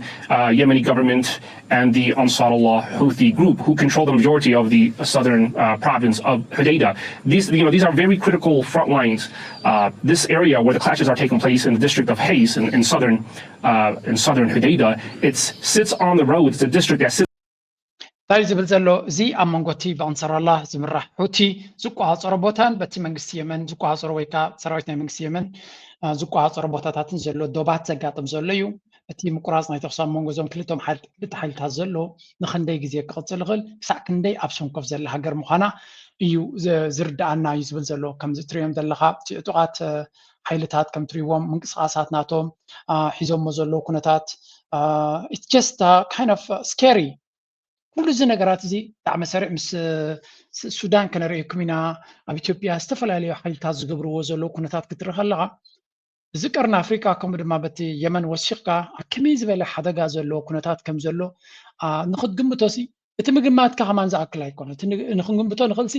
እቲ ክክል ንዑ ክገልፆ ዝኽእል ኣይኮነን ኣከም ኣብ መንጎ እዚኦም ቦታታት እያ ድማ ኤርትራ ተኣኪባ ዘላ ስለዚ ኤርትራ ብ360 ዙርያ هوية بزوريا زلون تتبع مجنان يكون ويونتي من قصديو كلا حالتات كم خبلون تفتنوا كاب زيرو تبقيسهم كقانوني لما يكون let me give you a perspective وين كم زي تمساسالنات كبكم UK كوينات بزوريا أنا الله يمزول زلوا أبي زلوا كويناتيو أب يوكرين زكبر زلوا كوينات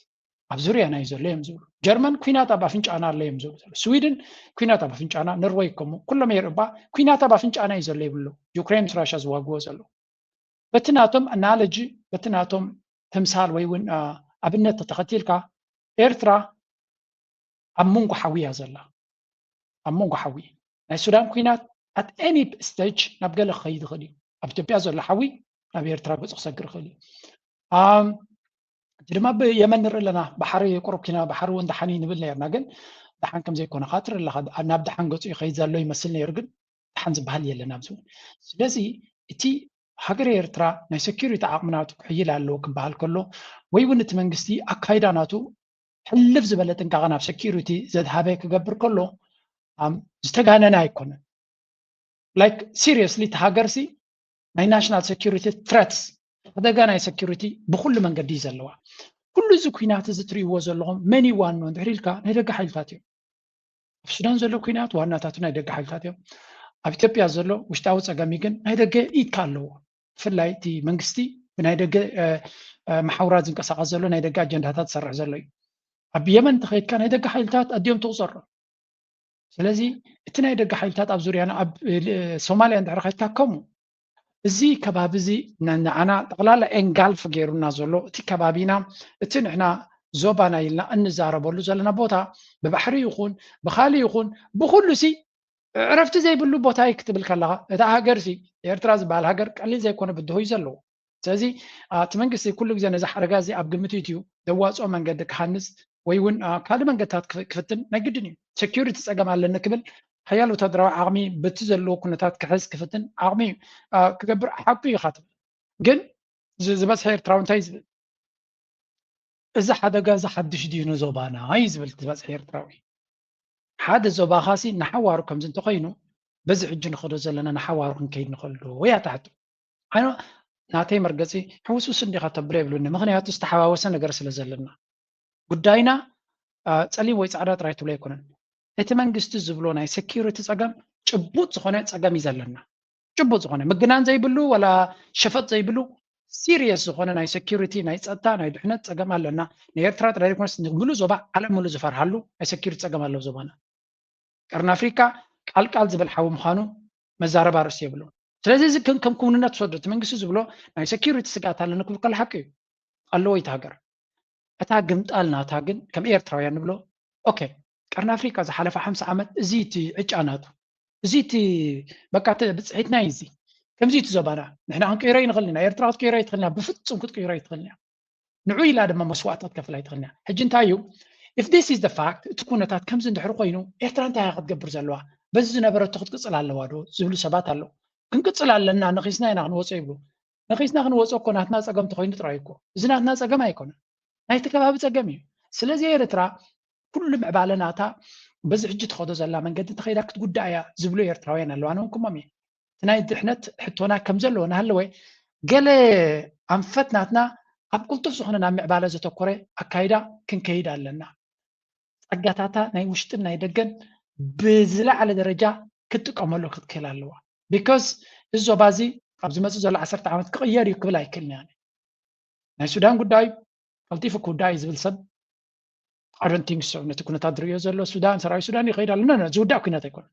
ኣሜሪካን ሰራዊት ሱዳን እገዳ የውርዱ ዘሎም ኣሎ ኢማራት መዋፅኦ ይደሊ ኣሎ ገለ ድሕሪ ዝተወሰነ ግዜ ካልእ ሓይሊ ሒዙ ክመፅእ እዩ ካብ ሱዳን ንፈልጣ ሱዳን ኢና ሰራዊት ሱዳን ኣብ ውሽጡ መዓት ምግምማዕ እዩ ዘሎ መዓት ብልሽውና እዩ ዘሎ ስለዚ ታት ሸለል ክትብሎ ትኽእል ኣይኮነን ኢንፋክት ኣብ ምብራቕ ሱዳን ፀገም ኣሎ እቲ ሸርቅ ዝበሃል እቲ ዋላ ኣብቲ ከሳላ ከባቢ ፀገም ኣሎ ንሓትሕቶም እቶም ቢናዓምር ናይ ኤርትራ ህዝብን እቲ ድሮብ እቶም ካልኦት ህዝብን ኩሉ ግዜ ምስ ተተፋነኑ እዮም ኣብ ልዕሊኦም ድማ እቶም ፀለምቲ ኣለዉ ሕጂ ከሳላ ዝበሃል ዶብ ናይ ኤርትራ እውን ሰላም የብሉ ኣብ ፖር ሱዳን ከም ቴንሽን እዩ ኣሎ ስለዚ እቲ ሱዳን ዝበሃል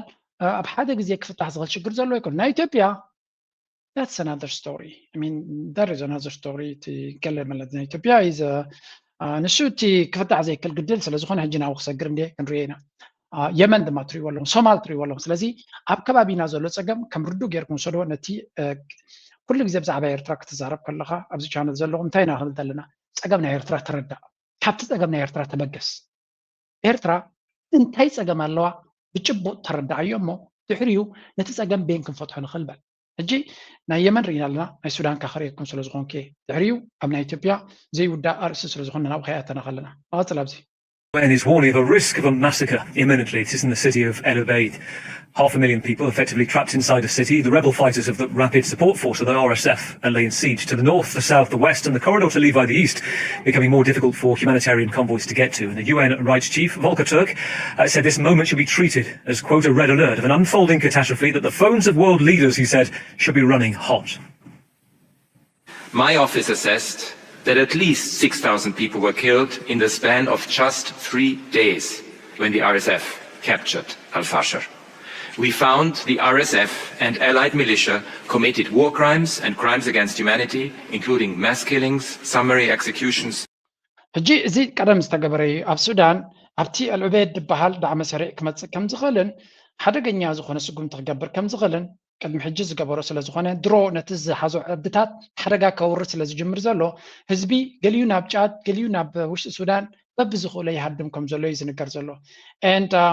they are coming closer እናቀረቡ እናመፁ ይኸዱ ኣለዉ እቲ ኣውያት ካብ ማሕበረሰብ ዓለም ድማ ከም ትሪእዎ ዘለኹም ካብቲ ናይ ሂውማን ራይትስን ገለመለን ዝመፁ ዘሎ ዘረባ ንሰማዕ ኣለና ጉዳይ ናበይ ገፁ ክኸይድ እዩ ፅንሄልና ክንሰሚዕና እስከ ነዚ ንስማ What's your reading of the situation, how desperate it is? It must be incredibly desperate since the siege is now going on for almost a year. So this is not a new situation. From what we know, the RSF has 3 sides of the city under control. So any supplies going in are incredibly difficult. There is drone strikes going on the city. There's permanent fighting, and it appears that the RSF is. ሕጂ እንታይ እዮም ዝብሉ ዘለዉ እዚ ናይ አልዑበይድ ከቢድ ዝገብሮ ትዳዕመ ሰሪዕ ዳርጋ በብዙሕ ቦታታት እዩ ክጥቀስ ዝኽእል ስለዚ ሓንቲ መስመር መዋፅኦ እያ ዘላ ሰራዊት ናይ ሱዳን ከምኡ ድማ እታ ከተማ ተኸቢባ እያ ዘላ ኣብ ከምዚ ዓይነት ከበባ ኣቲኻ ነቲ ፀላኢ ስዕርካዮ ክትወፅእ ግጅፍ ወታደራዊ ዓቕሚ ድማ ይዝእክብ ዘሎ ስለዚ እቲ ዝግበር ዘሎ ኣብያት ክሳዕ ክንደይ ከቢድ ክኸውን ከም ዝኽእል እዛ ከተማ እዚኣ ድማ ልዕሊ 1 ሚልዮን ህዝቢ ከም ዝቕመጠላ እዩ ዝንገር ዘሎ ኢንፋክት ኣብ ካርቱም እውን ርሑቕ ኣይኮኑን ዘለዉ ትሪእዎም ኣለኹም ስለዚ ወላ እኳ ይዕወቱ ኣለዉ ፅቡቅ ዝኾነ ኣካይዳ ይኸዱ ኣለዉ እንተተባሃለ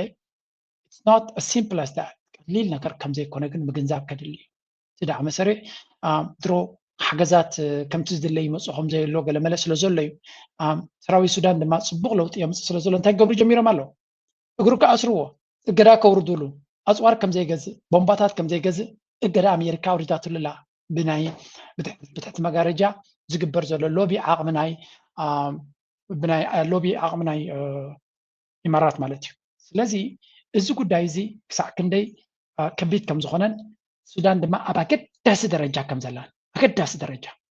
ኣገዳሲ መድረኽ እዛ ጉዳይ እዚኣ ነቲ ዳርጋ ብዙሕ ቦታታት ጠቕሊሎም ፅቡቅ ዝኾነ መሓዝ ሒዞም ኣለዉ ኢንፋክት ቅድሚ ዝተወሰነ መዓልታት ኣብ ዶብ ናይ ዳርፎር እውን ኣገዳሲ ቦታ ተቆፃፂሮም እዮም ሰራዊት ሱዳን ግን ከምዛ ትሪእዋ ዘለኹም እቲ ዳዕመ ሰሪዕ ጠቕላላ ተሳዒሩ ተወዲዩ ዝብልኹም ኖ ስቲል ሂ ሃዝ ፓወር ንዑ ንከትሕትሕን ድማ ኣሜሪካ ምስ ኢማራታ ኮይና ትገብሮ ዘላ ድራማታት ትሪእዎ ኣለኹም ቀሊል ክኸውን ኣይኮነን እዚ ስለዚ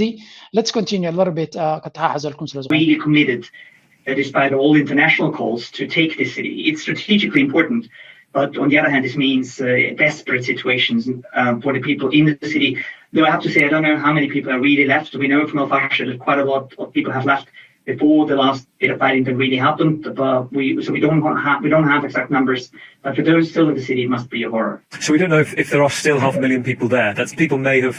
left via the corridor to the east. Because basically there's one route in, there's one route out to the west of the east. And the east up until now has been under the control of the Sudanese armed forces. Yeah, that's my understanding of the situation. And ስለዚ በታ ኮሪዶር መውፅኢት ዘላቶም እቲ ህዝቢ ኣብኡ ዘሎ ከም ገለ ገይሩ በታ ናይ ሰራዊት ሱዳን ዝቋፀሮ ቦታ ገይሩ ክወፅእ ክኽእል ኣለዎ ናብ ካልእ ቦታታት እምበር እዛ ቦታ እዚኣ ከቢድ ክኸውን ከም ዝኽእል እቲ ኩናት ዳዕመ ሰሪዕ ድማ ሰራዊት ናቱ ደም ዘለዎ ሰራዊት ኣይኮነን ኣብ ስምዑ ዶኩመንታሪ ብሕቡእ ዝተቐድሐ ማለት እዩ Over a year of open source and on-the-ground reporting unveils the depth of meddling by other countries in this bloody conflict. Our investigation shows how a Middle East power and an American partner is pouring fuel on the fire. They are openly supporting an entity that is carrying out a genocide. Do you deny that there are any training camps for the RSF outside of Sudan? It's all in our borders. ብሓፈሻ እንታይ እዮም ዝብሉ ዘለዉ ኣብ ብዙሕ ቦታታት ኣብተን ጎረባብቲ ሃገራት ብዝተፈላለየ መንገዲ ዝተረቐቐ ናይ ሎጂስቲክስ ሓገዝ ነዚ ዳዕመ ሰሪዕ ይግበረሉ ከም ዘሎ እዚ ዶኩመንታሪ እዚ ኣረጋጊፁ ኣሎ። እዚ ዶኩመንታሪ ሓበሬታ ዝወፁ ዘሎ ድማ እቲ ዳዕመ ሰሪዕ ብኸመይ ዓይነት ናይ ሶፊስቲኬሽን ደረጃ ይሕገዝ ከም ዘሎን ረድኤት ይውሕዘሉ ካብ ዘሎን ካብ ኢማራት እቲ ኢማራት ድማ ብቐጥታ ክሕተት ከም ዘይክእልን ኣዝዩ ዝተጠናነገ መንገዲ ተኸቲሉ ይገብሮ ከም ዘሎን ብቐጥታ ድማ ብለይም ክሳብ ሕጂ ታርጌት ዝኾነ ክሲ ኣብ ልዕሊኡ ክወርድ ከም ዘይከኣለን እዮም ዘነፅሩ ዘለው። እዚ ማለት ድማ ብሓደ ዶብ እንተተዓወትካ በቲ ካልእ ዶብ ክመፁካ ዘሎ ተኽእሎ እናዓበየ ይኸይድ ማለት እዩ። ብሓደ መንገዲ ክትዓፅዎም ተፈቲንካ ብካልእ መንገዲ ክመፁካ ይኽእሉ ማለት እዩ። እቲ ማሕበረሰብ ዓለም ድማ ነቲ ናይ ኢማራት ሓይሊ ዳርጋ ዕሽሽ ኢሉ እዩ ዝርዮ ዘሎ እዩ ዝበሃል ዘሎ። እቲ ዕሽሽ ኢልካ ምርኣይ ድማ ነዚ ሕጂ ዝመፅእ ዘሎ ሓደጋታት ዝያዳ የቃልዕ ኣሎ ኣብ ነቲ ሲቪል ህዝቢ የግዳስ። ኣብዚኣ ኣስተውዒልና ክንሪኣ ዘለና መንግስቲ ሰራዊት ሱዳን ብዓቕሙ ብዙሕ ዓወታት እዩ ዘመስግብ ዘሎ። ድሮፕ ሳይት ዝበሃል ሓደ ሓቀኛ ሓበሬታ ዘውፅ እንታይ ኢሉ the Sudanese military allied joint forces fighters and pro-military civilian groups have captured several strategic positions in the western Darfur including Kulubus, a key RSF logistical hub near the Chad border. ለንቀነ ሰራዊት ሱዳን ምስቶም ምስኡ ዝተሓጋገዙ ዝተፈላለየ ዓይነት ሽም ዘለዎም ዕጡቃት ጉጅለ ኮይኑ ሓንቲ ኣዝያ ስትራቴጂካዊት ነቲ ዳዕመ ሰሪዕ ናይ ሎጂስቲካዊ ቦታ ዓብይ ናይ ሎጂስቲካዊ ቦታ ትርጉም ዝነበረ ከተማ ኣብ ዶብ ናይ ጫድ ዝነበረት ካብ ሰራዊት ናይ ዳዕመ ሰሪዕ ከም ዝመንጠለ እዩ ዝንገር ዘሎ። ስለዚ military sources say Kulubus served as one of the RSF's main cross-border supply and recruitment hubs used to move fighters, military equipment and supplies from Chad. The military said it also seized combat vehicles, ammunition depots, and military supplies during the offensive. ስለዚ ሰራዊት ናይ ሱዳን ነዛ ኣዝያ ስትራቴጂካዊት ቦታ ከተማ ማለት እዩ ዳዕመ ሰሪዕ ካብ ካልእ ኣፍሪቃ ዝመፁ ዕጡቃት ወታደራት ብገንዘብ ተቆፂሮም ዝመፁ ኣብይ ደምፆም ነይሩ። ከምኡ ድማ ወታደራዊ ኣፅዋራት ኣብይ የቐምጥ ነይሩ፣ ሎጂስቲክስ ነይርዎ። ካብቲ ቦታቲ ድማ ብዙሕ ኣፅዋራት ክማርኹ ከም ዝኽኣሉን ካልእ ድማ ካልእ ናይ ሎጂስቲካዊ መሳርሒ ክረኽቡ ከም ዝኽኣሉ እዮም ዝነግር ዘሎ። ስለዚ እዚ ሓደ ኣገዳሲ ስትራቴጂካዊ ዓወት ንሰራዊት ሱዳን እዩ ነይሩ። ነቲ መንግስቲ ናይ ኣብዚያ ስእሊ እዚኣ እውን ኣርእየኩም ነይረ this is actually ኣበይ ኢንዲኬት ገይሮም ኣለው። ኣብ ዶብ ናይ ጫድ ብምዕራብ ተሪኢኹማ ኣብ ልዕሊ እታ ቀይሕ ንእሽተይ ፃዕዳ ትሪእዋ ዘለኹም እሳያታ ቦታ ነይራ ንዓ እዮም ተቆፃፂሮም ነይሮም። ስለዚ it's going to be ሰራዊት ሱዳን ገለ ፕሮግረስ ለውጢ የርኢ ኣሎ እዩ። ለውጢ ዘየርኢ ሓንቲ ዘይገብር ዘሎ ኮይኑ ክስማዓና የብሉ they are making progress። ግን እቲ ፕሮግረስ ንብሎ ዘለና ኣብዚ እውን ካርታ ነይራቶ መስለኒ if I'm not mistaken ካርታ enlarge ግበርዋ ኢሎም ነይረ ግን sometimes they are just lazy. sorry እታ ስእሊ ዓብይኹም ኣብን ኢሎም ነይረ እታ ከነሪኣ እታ ቦታ ኣይገበርዋን እዚ make me happy ዝኾነ ከም ትሪእዎ ዘለኹም military sources say the advance has brought government forces to within roughly 70 kilometers. ናብ 7 of ጀኒና ናብታ ጀኒና ትበሃል ከተማ ናይ ምዕራብ ዳርፎር ይቐርቡ ከም ዘለዉ እዮም ዝነግሩ ዘለዉ prompting the RSF to redeploy reinforcement። ስለዚ እዛ ዝገበርዋ መንገዲ ድማ ንዳዕመ ሰሪዕ ካብ ካልእ ቦታታት ሰራዊቱ ወሲዱ ነዛ ከተማ ጀኒና ከይከስራ ሰራዊቱ ከንቀሳቀስ ልክዕ ከምቲ ዳዕመ ሰሪዕ ንሰራዊት ሱዳን ብዶብ ኢትዮጵያ ገይሩ መፅዩ ሰራዊቱ ካብቲ ናይ ዳርፎር ዝነበረ ቦታ ናይ ኮርዶፋን ዝነበረ ቦታ ናብኡ ከንቀሳቀስ ዘገደዶ ሳቶም ድማ ከምኡ ይገብርዎ ኣለዉ። ብዙሕ ክብድ ዝበለ ኩናት እዩ ዝካየድ ዘሎ። ግን ሰራዊት ሱዳን ፅቡቅ ዝኾነ ምዕባለታት ይገብር ኣሎ። ኣብዚ እውን ነታ ዝተቆፃፀራ ከተማ ክዛረቡ ከለዉ ዜና ወፂኡ ነይሩ። Reclaims strategic victory near Chad border. The Sudanese army says it has recaptured the strategic town of Kulbus near the border with Chad, marking what appears to be its most significant military gain in western Darfur since the fall of El ከም ትሪእዎ ዘለኹም እዚ እቲ ከተማ እዩ እቲ ሰራዊት ሱዳን ክኣቱ ከሎ ንዑ ዘርኢ ቦታታት ኢና ንሪኢ ዘለና። ብዙሕ ኣፅዋራትን ሎጂስቲክስን ክማርኹ ከም ዝኽኣሉ እዮም ዝነግሩ ዘለዉ። ሰራዊት ሱዳን ሓንቲ ዘይገብር ኣይኮነን፣ ብዙሕ ምዕባለታት ይገብር ኣሎ። ግን እቲ ኩነታት ናይቲ ኩናት ኣዝዩ ከቢድን ኣተሓሳሳብን ስለ ዝኾነ ዋላ እቲ ሎጂስቲክስ ተቆፃፀርዎ እውን እዩ ዝንገር ዘሎ። ከመይ ኤርትራዊ እንታይ ይስማዓካ እንድሕር ኢልካ ንኣሽቱ ስለ ዝኾና ንዝክሮን ኢና። ግን ምናልባቶም ብዕድመ ካባይ ዕብይ ትብሉሲ ሰውራ ናይ ኤርትራ ቀደም እኳ ቴሌቪዥን ሚድያ ከምዚ ነበረን ኣብዚ 80ታት ሰራዊት ናይ ኤርትራ ክግስግስ ከሎ ዝነበረ ዜናታት ዶ ይኸውን ከምኡ ዶ ይመስል ነይሩ ኸውን ኣነ ኣብ 80ታት ወሊደ ነይረ ግን مش تلفزيون رئي كرداني تلفزيون زبالو نيرا هنا أنا دحر ناس أنا دحر خندي عامة تلفزيون رئي التلفزيون تبال كم تكنولوجيا زبلكم I'm not lying to you أبتانا زعبا كل كوابي تلفزيون قال ندفلت أي نبر لذي من البعض زي نهاية إرترا قالسي أب سمانياتات زنبرة نعود يمثل خون زحجن ريوزا لنا بإثيوبيا يكون أب السودان كم رأي يمثل خون يزبلاني because أفريقيا سندحري تملست يا خوين اسم عند الله ويون إرترا يا قرب تلك كابزي وجن ورا وجن أوشتا قرب تعليا زلا إرترا مالت قرب يزبلكم سلمتاي أوشتنا يبلانجن أب كبابي خا كوينات ليس الوكاي أمقانا كوينات فرنا كويناتنا يجت فكاني قربيت كخكاسل كلسي ترانكويل لو خدك سايت خليها سلازي إذن ريوزا لنا بنالباتهم أبدك زنبركم ميديا تاتكاتل زنبركم كم ده ريبورت يقبرنا يرخوني قدانا إرترا من ريبورت قبره يلدا أمبر كم زده يبحالنا يرخون سراويتنا إرترا بتعطوا جزلة لزبلوا أكافيهم سلسوا عزنا برو كم زي كتمات غطاس يرجع ده يبحالنا يرخون you tell us بجاهم تفلتوا أب comment sections أحفلنا because that would be also a parallel مهنياتو زي حجين ريوزا لنا تاريخ أوفس أما بكرنا أفريقيا نعي مسدمم يزبلوا زلوا okay all this زعبا كرنا أفريقيا تزاربنا لنا حجي نابتهم قربابتنا قد تنعنا دسألوا دمان سكر let's start with this one ህዝብ ባንክ ተዘግቶበት መብራት ጠፍቶበት ኔትወርክ ተቆርጦበት ከዓለም ህዝብም ሆነ ከኢትዮጵያ ህዝብ ተነጥሎ ብዙ መከራ ስቃይ ያሳልፏል። ትግራይ ፍጹም ከበባ ውስጥ በገባች ሰዓት የትግራይ ህዝብ ያየውን መከራ ያሳለፈውን አሳዛኝ ጊዜ ማንኛውም ሰው ሊረዳው ራሱ አይችልም። ከመከራ በላይ መከራ፣ ከሀዘን በላይ ሀዘን፣ ከስቃይ በላይ ስቃይ፣ ብቻ ብዙ ነገር የትግራይ ህዝብ አሳልፏል። በትግራይ ጦርነት በትንሹ ከ600 ሺህ ያላነሰ ሰው እንደሞተ የአፍሪካ ህብረት ዋና አደራዳሪና የቀድሞ ናይጄሪያ ፕሬዝዳንት ኦባሳንጆ ተናግረዋል። ኦባሳንጆ 600 ሺህ አካባቢ ሰው በትግራይ ጦርነት አልቋል ሲሉ ለፋይናንሻል ታይምስ ጋዜጣ መናገራቸው ይታወሳል። ለመሆኑ 600 ሺህ ህዝብ ማለት ምን ማለት ነው? በገባች ሰዓት ከም ትሪእዎ ዘለኹም ጉዳይ ናይ ትግራይ ድማ the next really renewed war ሓድሽ ኩናት ናብ ትግራይ ዝብል ቋንቋ ካብ መዓልቲ ናብ መዓልቲ እናረሰነ ይኸይድ ኣሎ። ብልፅግና ድማ ኣብጀካ ነገር ምፅሕታርን ናብ ኩናት ገፁ ምጥፋእን ካልእ ኣጀንዳ ከም ዘይብሉ ነፂሩ ወፂኡ ኣብ ዝዋን እዚ so when is he going to start this new war ማእሲ ክጅምሩ ነዚ ሓድሽ ኩናት እንታይ ክገብር ብናይ መንገዲ ንግዜ ዝግደፍ ኮይኑ ሓንቲ ዘረባ ግን ለንቀነ ዝያዳ እና ሰዕረረት ትኸይድ ኣላ። እታ ዘረባ ድማ እቲ ጉዳይ ናይ ሱዳንን ናይ ትግራይን የላግብዎ ኣለዉ። እዚኣ ክትፈልጡ ዘለኩም ጉዳይ ናይ ሱዳንን ወይ እውን ህወሓት ከምታ ብኢትዮጵያ ዝርግርግ ዝእቱ ዘሎ ዝብል ኣብ ጉዳይ ናይ ሱዳን እውን ኢድ ኣለዎ ዝብል ዘረባ ኣሎ። እስከዚያ ስምዕዋ ዘምፅኦ ግን ካብዚ ወፃኢ ብዝገርም መልክዑ ናባና ዝመፅእ ዘሎ ብናይ ሱዳን ጉዳይ እዩ።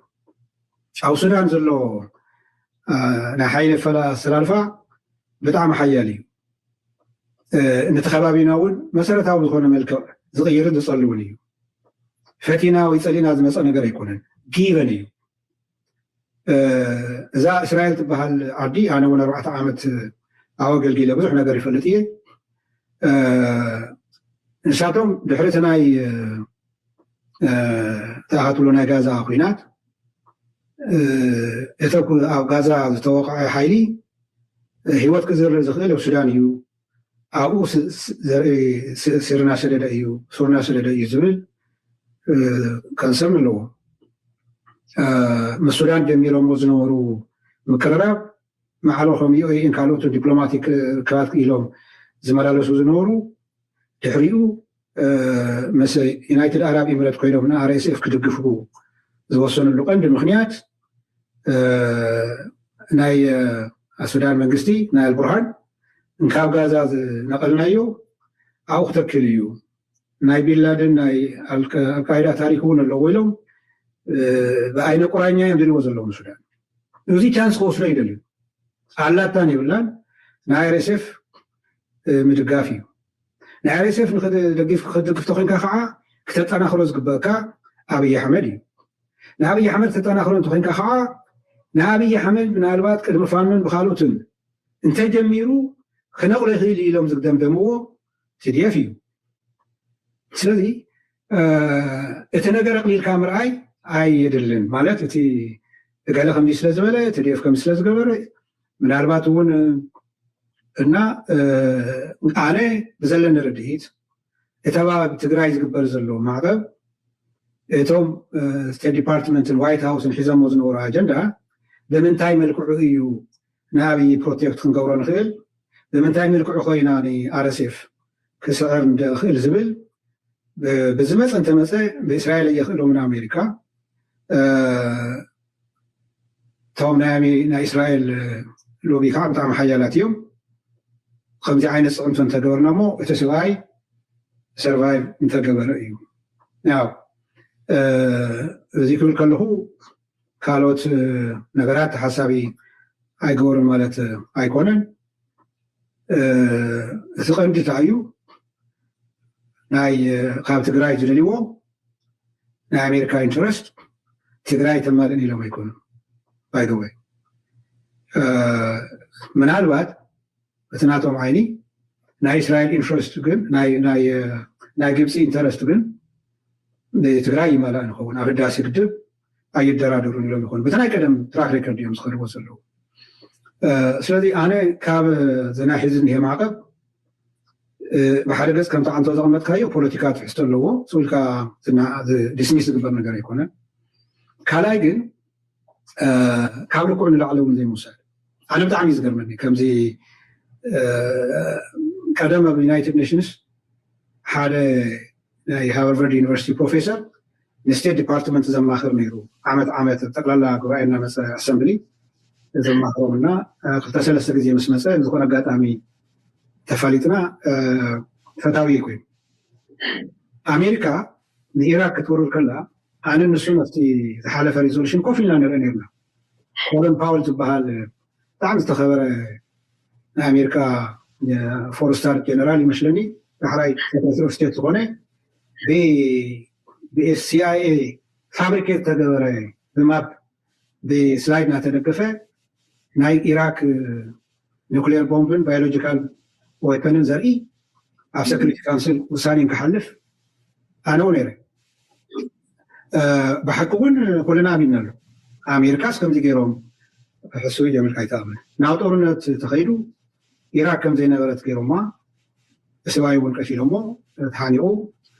ድሕሪ ዓመት ኣይፀንሐን እቲ ሕቶቱ እቲ መረዳእታቱ ሓሶት ከም ዝነበረ ኮሎን ፓወል ኢምባራስ ከም ዝኾነ ኣብ መፅሓፉ እውን ብዓብዪ እትይዎ ኣሎ ኣሜሪካ ዝገበረቶ ብላንደር ከም ኣጋጣሚ ኮይኑ እቲ ፕሮፌሰር ንዓመት ኣመፅዮ ተራኺብና ካብኡ ጠይቀዮ እዚ ሲ እንኳን ዶ ክንዲ ናቱ ርብዒ ሃገረይ በዲላ ጥፍያ ተትኾኑ ወይ ዝኾነት ኣፍሪካ ሃገር ኣብ መሬት ኣይመቐመጥኩምና ክንዲ ዝኣክል ዲስትራክሽንስ ስብልካ ድዩ ክሕለፍ እንታይ ጉዲሎ እዩ ዘይተረድርካ ነገር እዩ ከም ኣሜሪካ ዝጋገ ሃገር የለን ብናይ ፎሬን ፖሊሲ ነገር ግን ዊርናት ሪሲቪንግ ንሕና ተቀበልቲ ለመንቲ ይኮና ስለዚ ዝገበርና እንተገበርና መን ይቐፅዐና ካልኣይ ናህና ቢቲ ናህና ፖለቲካ ቁንጅንኡ እንተኾነ እቲ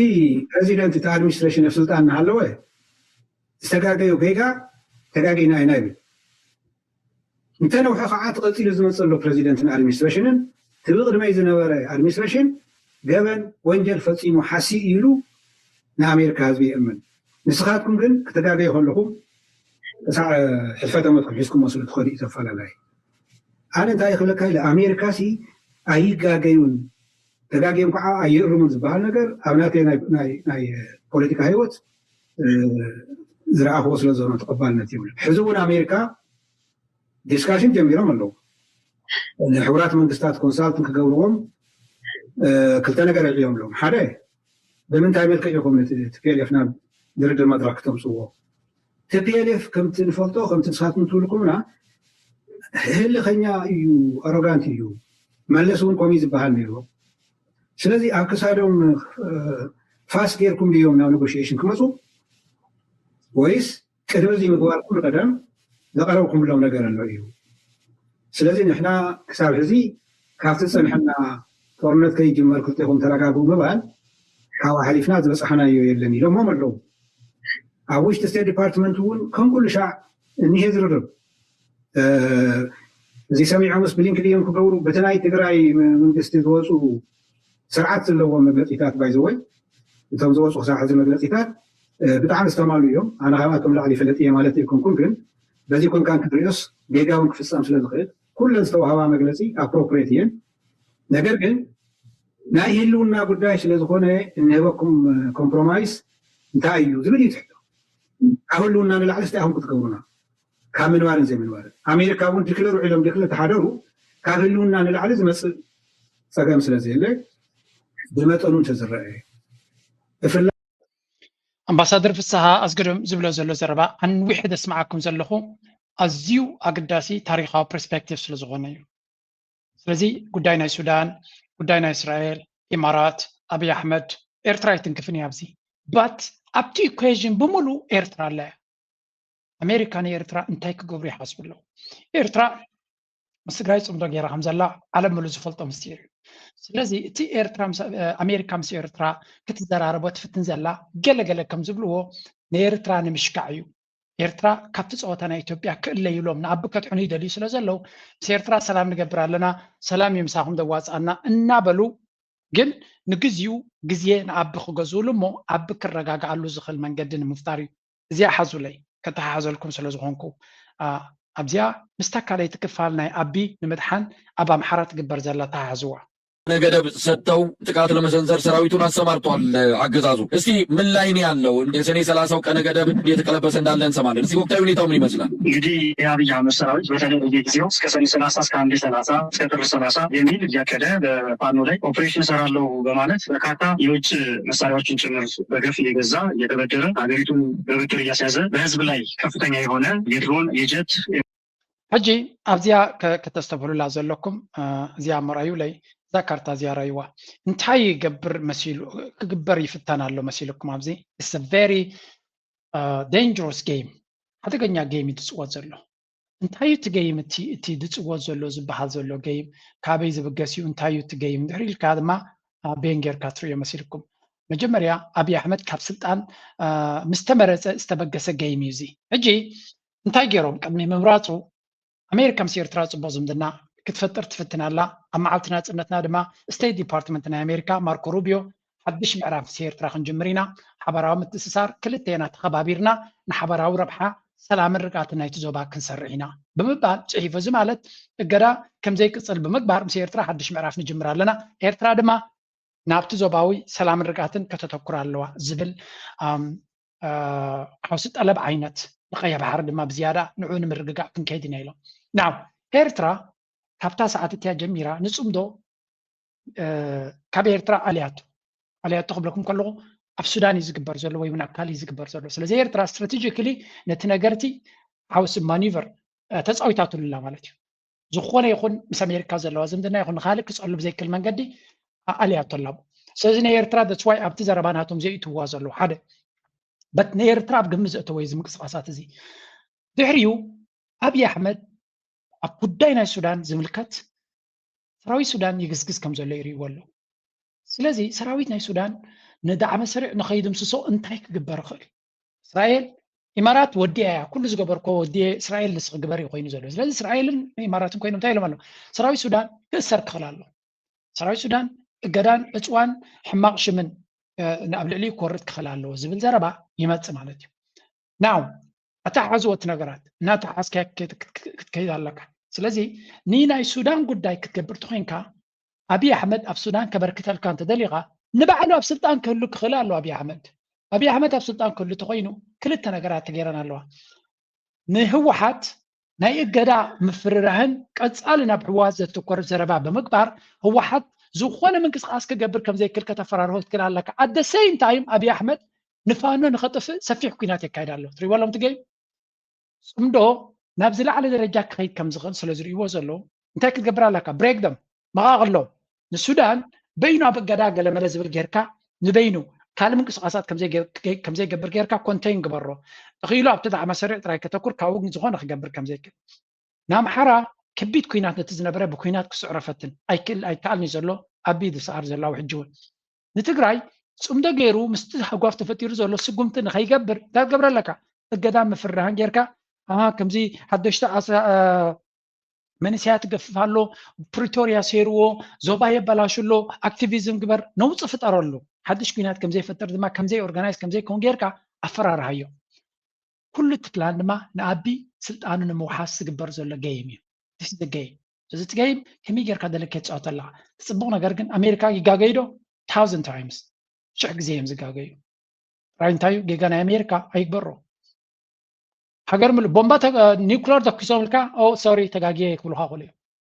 generation ولدوتات نات كاسني تملكا أو أوبس تجاجينا هنا كبلوخا سخف زي بلوم حجري أمين ليبيا نقدر أفتقد تجاجيهم كم زقتلوه دونالد ترامب تأمين كوي سوزا ليبيا حج خوي نازل دي ربحنا أنا مالتي له أوبس so أمريكا كتجاجي له مدرك هيفتر كاتريخت أنا تزحتهم يلن حقي يلن سرعات يلن كحسا يلن جن عفريت يلن لذي إذن ريوز لنا quite dangerous game زر له جيمات تاي تقداي جن تايو أبي أحمد بزمن قد زكت حنوي يقول له يو دعم سريع بزمن قد زكت حنوي يقول له تقراي بزز فرار هو مزلو تاي لكم مدة تاتي يا مصدر سا نهي الله حتى ينتقراي this is a matter of survival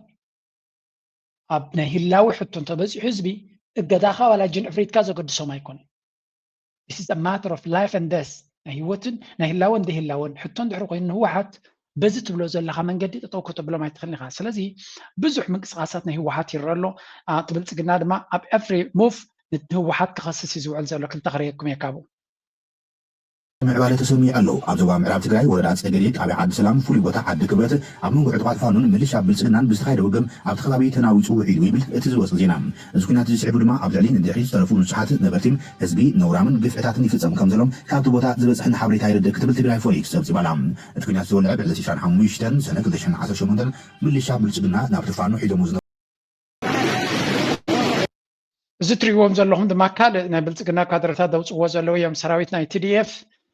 ربات كذا ناس قروا خلوا يمزبل زلوا سلزي أنا أول قاعد قص أمت قاعد خبر يمزبل propaganda نهي بلت قلنا يزي جن تري وزلهم يتكونتات كساكندي إنها تناوزت إنها تشنكرني خيد كم زلوا يوم تري زلهم and this tells you one thing الزوجو بازي كبيت زخنا بده أبقى ميتا قتير وخم زلوا يعني لنا تقرأي دما أبقى داس مدرك يا زلا معناته نتي تقرأي حيلي زخونه يكون من قصاصات كيجبر أبي أفسون كف سلزلو نعبنا متحان كل ذكال كبر خلالو عبزبلي توسانة زلو مدريوم زلهم زيهم يوم PP propagandists more than a dozen of TPLF and TDF army soldiers were seen crossing Takaze river. Are they marching toward Walqait? Amhara region. ስለዚህ ናብዞባ ናምሓሩን ንፋኖን ንህወሓትን ወይ እውን TDF-ን ንፋኖን ኣብ ውግእ ንምእታው ዝገብርዎ ዘሎ መንገዲ ኣብ ዝኾነ ይኹን መንገዲ ዝተቐድሐ ቪድዮ ክኸውን ይኽእል እዩ but the game is كمي جركا نزيوم نحتهم كم زبالو تجبرهم يو في أمودة نمحران نتجراين بتم عرب تجراي تبال والقايت حمرا قال جركا كمي جركا تجراج وام بزيا من قد زيا جن بزحات كم زبلو زلو تجارون مرحت تجارون مرحت نيفانون ترى ناديهم كم زلو يزنقر صمدو غيرهم كم زلو أمونغو فانون شنن صمدو يسرح كم زلو يزنقر كسيلو مسأكم يتحبريت بخال من قدي كبتفل عليه من شتات نسمع زلنا يزي اجي እንታይ እዚ እቲ ጽምዶ ኣብ ውሽጢ ኢትዮጵያ ብኣዝዩ ቅልጡፍ ምዕባለታት ይዝቕፅል ዘሎ that's why ድማ ኣብይ ኣሕመድ ሓደጋ ወሪድዎ ከም ዘሎ ይፈልጡ እዮም ጀነራላቱ ድሮ ፈጥፈጥ እናበሉ ተዛረብዎ ዘለው እዩ የሚገለጸው የቀይ ባህርና አፍሪካ ቀንድ አካባቢ የደህንነት ሁኔታ ከምን ጊዜውም በላይ የግጭት ቀጠና እየሆነ እየተወሳሰበ መጥቷል። ኢትዮጵያ በቀጠናው የምትገኝ ከማንኛውም የቀጠናው ችግርና ተጠቃሚነት ማምለጥ የማትችል ትልቅ ሀገር ናት። ጠላቶቻችን ኢትዮጵያ አካባቢውን የማረጋጋትና የመምራት ሚናዋን እንዳትጫወት ለማስገደድ ኢትዮጵያ በውስጥ ጉዳዮች ብቻ እንድትጠመድ በሌላ በኩል ደግሞ ጎረቤቶቻችን እንዲታመሱ በማድረግ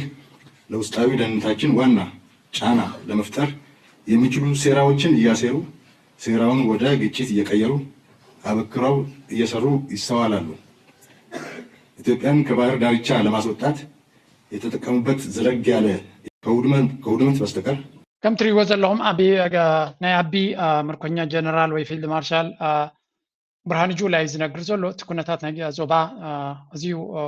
እናረሰነ ይኸይድ ከም ዘሎን ኣብ ቀይሕ ባሕርን ቀርኒ ኣፍሪካን ዘሎ ኩነታት أزيو ناي كونفليكت ناي تصابو بوتا كوينو نيتيوبيا دما بقتا أب حدا كبيت زخون ناي جيوبوليتيكا وطري تيوا خمزلو يزنقر زلو ناي وصاي إيدن بيد أزور زكبر زلو كيناتن بقبت الزوار زلو ناي تسمدو حيلي نيتيوبيا أكبيت زخون شجر أودي واخم زلو يزنقر سازي hostile forces are intentionally orchestrating internal conflicts and regional chaos to keep Ethiopia bogged down in domestic crisis, hindering its economic growth and maritime access. Ethiopia أبزي وشتاوي كلولاون عزقتن إثيوم نقدميت كم زيت تمتن كل جزء بشجرن دخلناتن كم تنبر جيرهم ناي بحر حلمت عطا يخون زباوت الواتات ناتا كدا خمس دليو ناي دقا حيلتات بناي وشتاوي عقمتات جيرهم يسعوتلنا اللو يزبل زلو. Call to regional peoples. The speaker emphasized that all the conflicts only serve historical adversaries and bring nothing but absolute destruction to the population of Tigray, Amhara, and Oromo. ስለዚህ ነቲ ንዓመታት ተኩሱ ከጥፎም ዘይከ አለ ህዝቢ ኩላቶም ናይ ደገ ሓይልታት ከጥፎም እዮም ዝኸዱ ዘለው ተጠንቂቕኩም ለብሙ ግብፂ ይኹን ኤርትራ ይኹን ካልኦት ንዓኻትኩም ከባልዑኹም እዮም ዝደልዩ ዘለው ይብሎም ኣለው ህዝብኻ ክምስ እናበለ ካባኻ ንላዕሊ ካባኻ ወፃኢ ፀላኢ የበልናን ይብሎ ኣሎ ስኻይኻ ፀላኢናትና ንስኻ ትመርሖ ዘለኻ መንግስትን ንሱ ፀላኢናትና ካባኻ ወፃኢ ፀላኢ የብልና ንስኻይኻ በትናትና ኢንቴሊጀንስ ብናትና ኩውንነት ትላገፅ ዘለኻ እዮም ዝብልዎ ዘሎ ስለዚ there is nothing ካባኻ ወፃኢ ንዓና ፀገም ክኾነና ዝኽእል ኢንፋክት በዚ ኮሜዲ ገይሮም ዝቕጥቅጥዎ ዘለዉ ትርኢት ዘገርም እዩ አምናችሁብን ድምጻችሁን ሰጣችሁና መራብ አይኖርም የኑሮ ውድነት ይጠፋል እድገትና ብልጽግና እናመጣለን የግድ ነው ወደ ስራ እንግባ ነዳጅ ጨምረናል ለሳምንት አለቃቅሰው ዝም ይላሉ አዲስ ታርጋ ብለን ገንዘብ እንጨምራለን በቃ ተግባራዊ ይደረግ ከምትሪ ወዘለኹም ድምጽኹም ሂብኩም መሪጽኩምና ንሃገር ክመርሕን ብልጽግናን ሃብትን ከነምጽኣልኩም ኢና ድኽነትን ፀገምን ሽግርን የለን ድሕሪ ሕጂ ይብልዎም ኣለው ግምጥል ኢልካ ድማ ኣብ ውሽጢ ኣትዮም በቃ ነዞም ህዝቢ ነዳዲ ናይ ወዳዲ ነዳዲ ዋጋ ወስኸሎም ቀረፅን ገለመለን ደርበሎም ብኸመይ ጌርካ ናይ IMF ግዴታኻ ማሊ ይብሎ ኣሎ እቲ ህዝቢ ድማ ውይ ይብል ውይ ኢሎም ድሓን ድሕርሶምን ክርስዕዎ እዮም ግዲ የብልካን ኣይትሸገረሉ እቲ ስቃይን ሽግርን ድሕርሶምን ክርስዕዎ እንዳሎም ብዙሕ ኣይትገደሰሎም እናበለ እዩ ዘማኽሮ ተማኻሪ ማለት እዩ እሱ ድማ ትመራሒ ድማ በላይ ግበሮ ቀፅል ጥራይ ሕረም ይብሎ ኣሎ ህዝቢ ድማ ነዳዲ ወሲኹ ገለ ምስ በሎ መነባብሮ ናይ ጉዕዞ ኩነታት ወሲኹም ዝበሎም ከመይ ገይረ እየ መክኸፍል ባልኻ ትፈልጥ ንዓይ ዝምልከት ኣይኮነን ከይድካ ምስ መራሒኻ ዝመረፅካዮ መራሒ ተላዘብ መሪፅካ ባዕለይ ደመሪጨ እየ ትብል ኣይነበርካን ይብሎ ኣሎ ምስኪንቲ ህዝቢ ድማ ብጥሜትን ብሽግርን ከም ዝወድቕ ዘሎ ብእንስሳታት ኣምሲሎም እዮም ዝብልዎ ዘለዉ ሓንቲ ንዓይ ደስ ዝበለትን እዚኣ ኣብዚኣ ዘለያ ስምዑ ኣብዚኣ አምጥተናል እስካሁን ተአምራዊ ለውጥ አምጥተናል እስካሁን ሲያቀተናል እስካሁን ሰው በጣም ነው የተቸገረው በልቶ ማደር ነው ያቃተው ሌላ የእንስሳት ጥያቄ ያለው አለን ህዝብ ተቸገረ በጣም በእኔ ጊዜ ብቻ መቸገር አልጀመረም በፊትም ይቸገራል በቀጣይም ይቸገራል ታዲያ ልዩነቱ ምንድነው ልዩነቱ እኔ ፕሬዚዳንት መሆንና አዲስ ስም ኣተቐንደይረኩም እዮም ቶም ነዚ ዝገብሩ ዘለዉ እዚ ህዝቢ እኮ ንሱ ንሕና ብልፅግናን ምዕባለን ኢና ነፈጥር ዘለና ኢልዎስ ሓታ ህዝቢ ተሸጊሩ ንበጃኻ ንዓ ምዕባለን ገለን ገዲፍካ ኢልዎሲ ህዝቢ ቀደም ይሽገር ነይሩ ድሕሪ ሕጂ እውን ክሽገር እዩ እንታይ ዳ ትፍልይ ናቱ ስኻ ምምፃእኻ ኢልዎሲ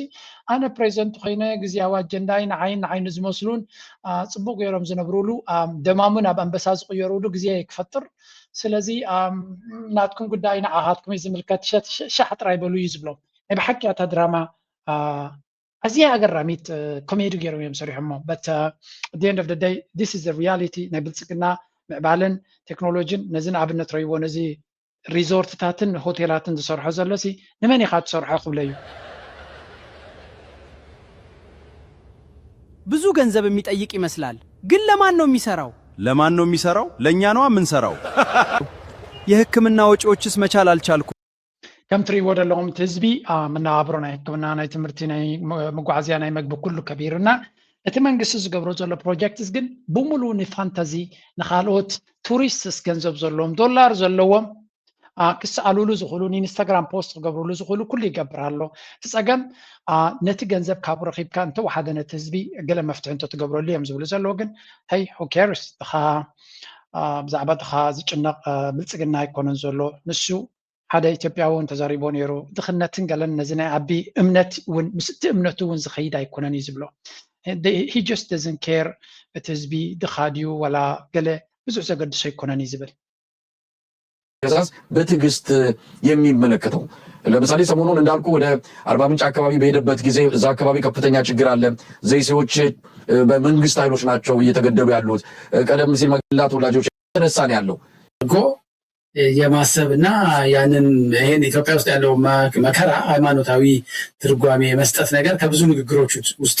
በየቦታው ሲናገር እንታይ ይብል መሲልኩም እዚኣ ጽቡቅ ተዘረባ ዘላታ ኣቢ ነቲ ኣብ ኢትዮጵያ ዘጋጥም ዘሎ ፀገም ብዙሕ ከም ፀገም ኣይርዮን ከምዚ ንሱ ንምዕባለ ክሰርሕ ከሎ ተፃቦታት ንክፈጥሩሉ ዝግበር ዘሎ ገይሩ ይወስደ ኢሉ ስለዚ እቲ ናይ ፀጥታ ፀገም ናይቲ ሃገር ፀገም ሽግር ናይ ድኽነት ናይ ምቅትታል ገለ መለሱ ብዙሕ ከም ሽግር ገይሩ ኣይርዮን እቲ ንሱ ፕራይም ሚኒስተር አብይ አሕመድ is criticized for treating severe national crisis as trivial, detached from reality, and interpreting public suffering through a self-serving religious lens, viewing the turmoil as temporary storm meant to test his personal resilience. ስለዚ እቲ ዘሎ ፀገም ሽግር ናይ ህዝቢ ተራ ነገር እምበር ነቲ ንሱ ዝገብሮ ዘሎ ክፈታትኖ ዝኽእል እምበር ሽግር ናይ ስልጣን ክፈጥረሉ ዝኽእል ኣይኮነን ኢሉ ዝኣምን እዩ ዝብል ዘሎ ኮሜዲ ኣይኮነን ንግዜ ክንገድፎ ኢና ብሓፈሻ እቲ ንሱ ኣናኢሱ ዝርዮ ዘሎ ፀገማት بقليلو كم تنسو زأمنو زلو ويزا حسبو زلو كم زي كونه أبزيت نايفانو وتهدراوي زيك زارب كله ججف سعرات يقات مخم زلن نسو الاموز نبري عب ورح عصرت جون 10 to جولاي 10 أوشتي ورح شدشته بتنايقز مالتيو كابلات حدك سمودت على سلاسة نتوكيناتنا يا محرا كودو يمدب نيرو تغلالا نفانو نتعقد سبوتات كقاصرن كداخمون يمدب نيرو a plan that Fano claims to have completely frustrated through counteroffensive ስለዚህ بقمطالو فانو مش كسعر توسخي صرمت قاعد خبرلو زخاليو فانو strategic posture Fano emphasizes that it has transitioned from a loose guerrilla force into a well-coordinated structured entity capable of engaging a full-scale general warfare بقمطالو እቲ ኣብ ሓፂር ግዜ ክኸትሎ ዝሓሰበ ናይ ጉሪላ ታክቲክስ ዝጥቀም ዝነበረ ፋኖ ካብ ወፂኡ ኦርጋናይዝ ዝኾነ ኮኦርዲኔት ዝኾነ ዓብይ ኩናት ክመርሕ ዝኽእልን ነቲ ሰራዊት ነቲ ፀላኢ ንብልፅግና ድማ ፊት ንፊት ክገጥሞ ዝኽእል ወታደራዊ ዓቕምን ውህደትን ኣማዕቢሉ ከም ዘሎ እዮም ዝነግሩ ዘለዉ ስለዚ major military engagements are highlighting in west ኣብ ምዕራብ ጎጃም ተጋዳሞት ከምኡ ድማ ምብራቅ ጎጃም ኣብቲ ሞጣ ዝበሃል ከምኡን ቃሪት ዝበሃሉ ቦታታት Fano claims to have decimated the entire government division. ስለዚ ዓበይቲ ወታደራውያን እዝታት በጠሎንታት ከፍርስ ከም ዝኽኣለን ኣብ ብዙሕ ቦታ ድማ ንፋኖ ነቲ ብልፅግና ሰራዊት ናቱ ፋሕብትን ክትወሉ ከም ዝኽኣለ እዮም ዝዛረቡ ዘለዉ እዚ እውን ነብሱ ዝኽኣለ ለውጢ ናይቲ ኣሰላልፋን ወታደራዊ ዓቕሚ ናይ ፋኖን ነቲ ክውንነት ናይ ብልፅግና ጠቕላላ ይቕይሮ ከም ዘሎ እዮም ዝነግሩ ዘለዉ ስለዚ ኣብቲ ቻርት ተመሊስካ እንተሪኢኻ ነዚኣቶም ጥሒስካ ናምሓራ ተቆፃፂርካ ንትግራይ ሓምሺሽካ ናብ ኤርትራ ክኽየድ ዝበሃል ዝነበረ በቲ ድማ ንሱዳን እውን ደገፍ ክትበሉ ትኽእል ዝበሃል ዝነበረ ጠቕላላ ይሰርሕ የለን ሶ ኔክስት ሙቭ ኩሉ እንተደይ ሰሪሑ እንታይ ክትገብር ዘለካ ትራይን ኤርትራያ ናብ ኤርትራ ምፍታን እዩ I was told that our good friend and supporter Mr. Getachew Radda has joined us.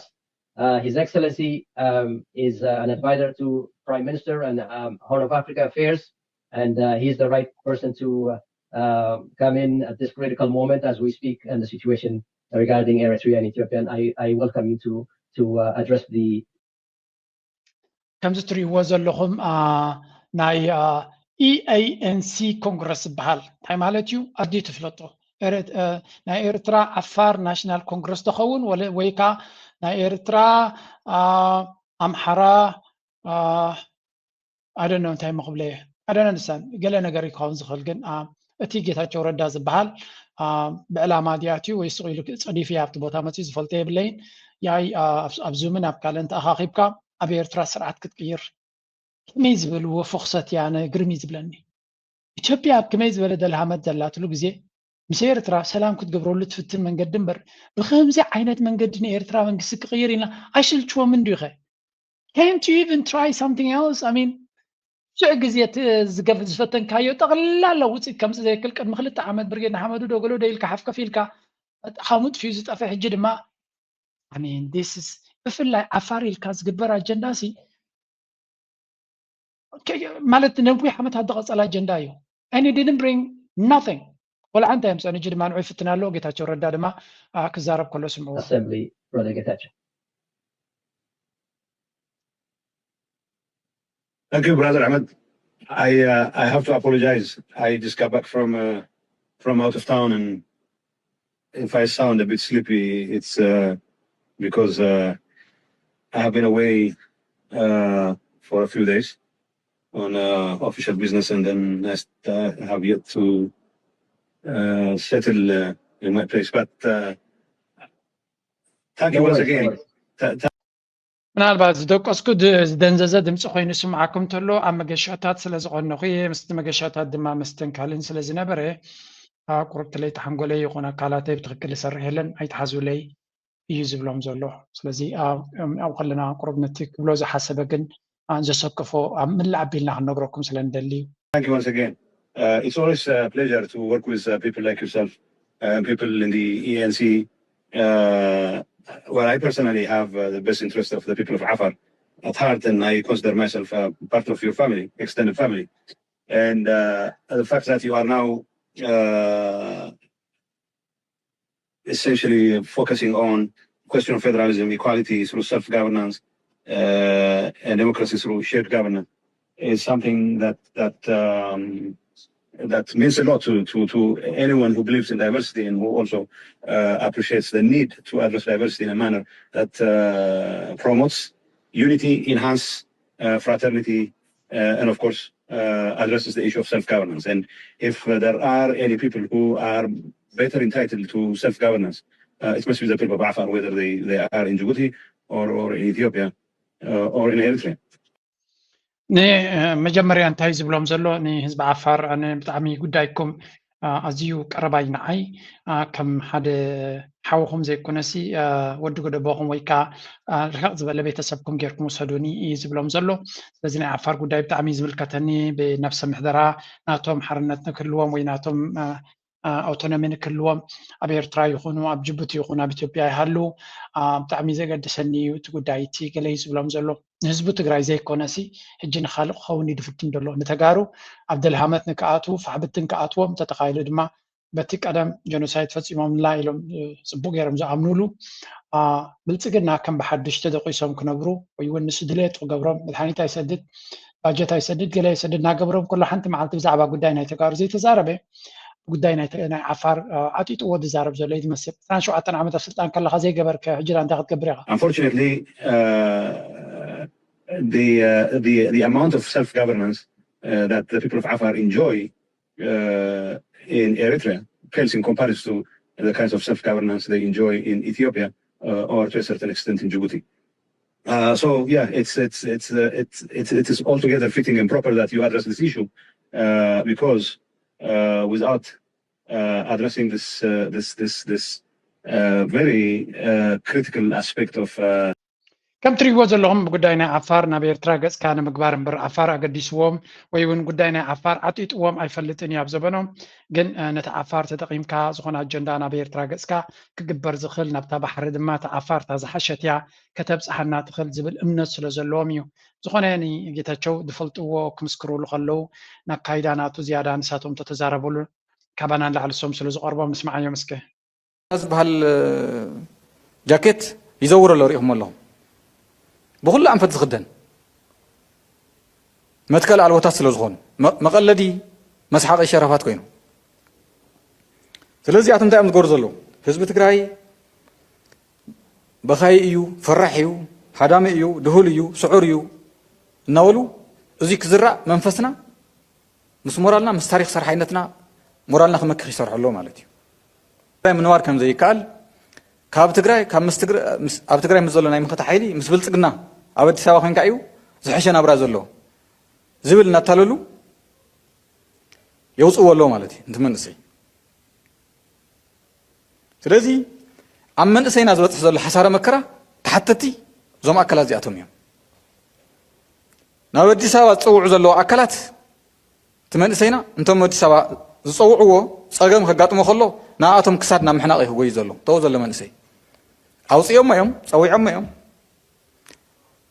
ገሊኡ ናብ ባሕሪ ክኸይድ ገይሮም ኣለዉ ናብ ስደት ገሊኡ ናብ ኣዲስ ኣበባ ዓንቶ ይጠቕሶ ነይሩ ኣብ ደቂ ኣንስትዮ ኣሕዋትና ዝበፅሕ ዘሎ ፀገም ናይዚ ኩሉ ተሓታቲ ንስምረት ፓርቲ እዮም እንወለዶ ዝበሃሉ ብልፅግና ዝጫጭሖም ውድባት እዮም ብናይ ብልፅግና ሳንባ ዝትንፍሱ መርካቶ ዞር ዞር እያልኩ ነው። ጌታቸው ረዳ ከጌች ጋር ምን ያገናኘዋል? በሁለቱም በኩል ይለበሳል። ገልብጠውም ማድረግ ትችላለህ። ጌታቸው ረዳ ነው የሚሉት። ሰሞኑን መርካቶ ከም ትሪእዎ ዘለኹም እዚያ ጉዳይ በዚኣ ጌርና ክንሰግራይና ኣዝያ ተስደምም ጉዳይ ስለ ዝኾነት continuing let's continue ወላ በዚ እውን ካልኦት ተጋሩ ነዚ ጌታቸው ረዳ ዝገብርዎ ኤርትራ ንጌታቸው ረዳን ብልፅግናን ጀፍጂፉ ኣስጢሕዎ ከም ዝብል ኣርእስቲ ኣሎ ዕላዊ ዝኾነ ብናይ ኤርትራ ኮሚኒኬሽን ሚኒስትር ሓበሬታ ወፂኡ ዘሎ ፅሑፍ እወ ጀፍጂፍዎም እዩ ግን ምስጣሕ እኳ እንድዕሎም እዮም ዝስጥሑ ይመስለንን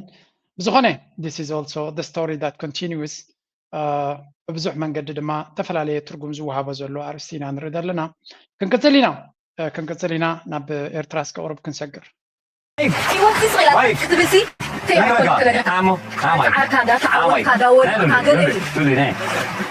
حاجة أنا بزعبة مايستر أرسنال قلت بزح يزارني قال كومفورت زون أبينو طبعا يسعى كومفورت زون هي وضع أصل شوي ده خمسة ست قلت لي لا أزعل كان ده تعود كان ولا يلا ولا تسوي لهم تصل ولا يبقى هي وضع أوبسي أي مثلا كله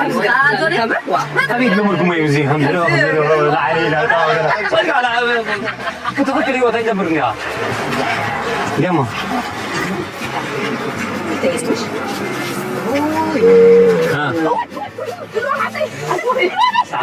صعب لا هبا انا زيان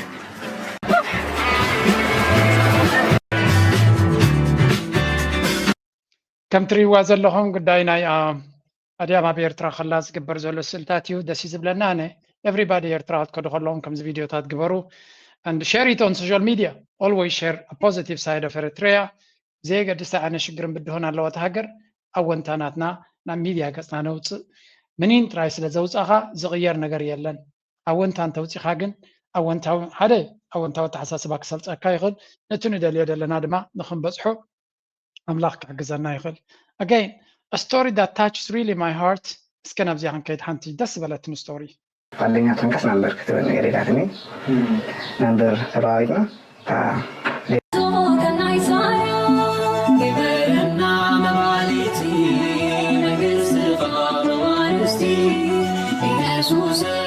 ዘቀድሙ ናይ ልቢ ፍቁራት ምዃኖም ምስ ኣብ ልበይ ዝኣተወ የለን እንተበልኩ ኣይካን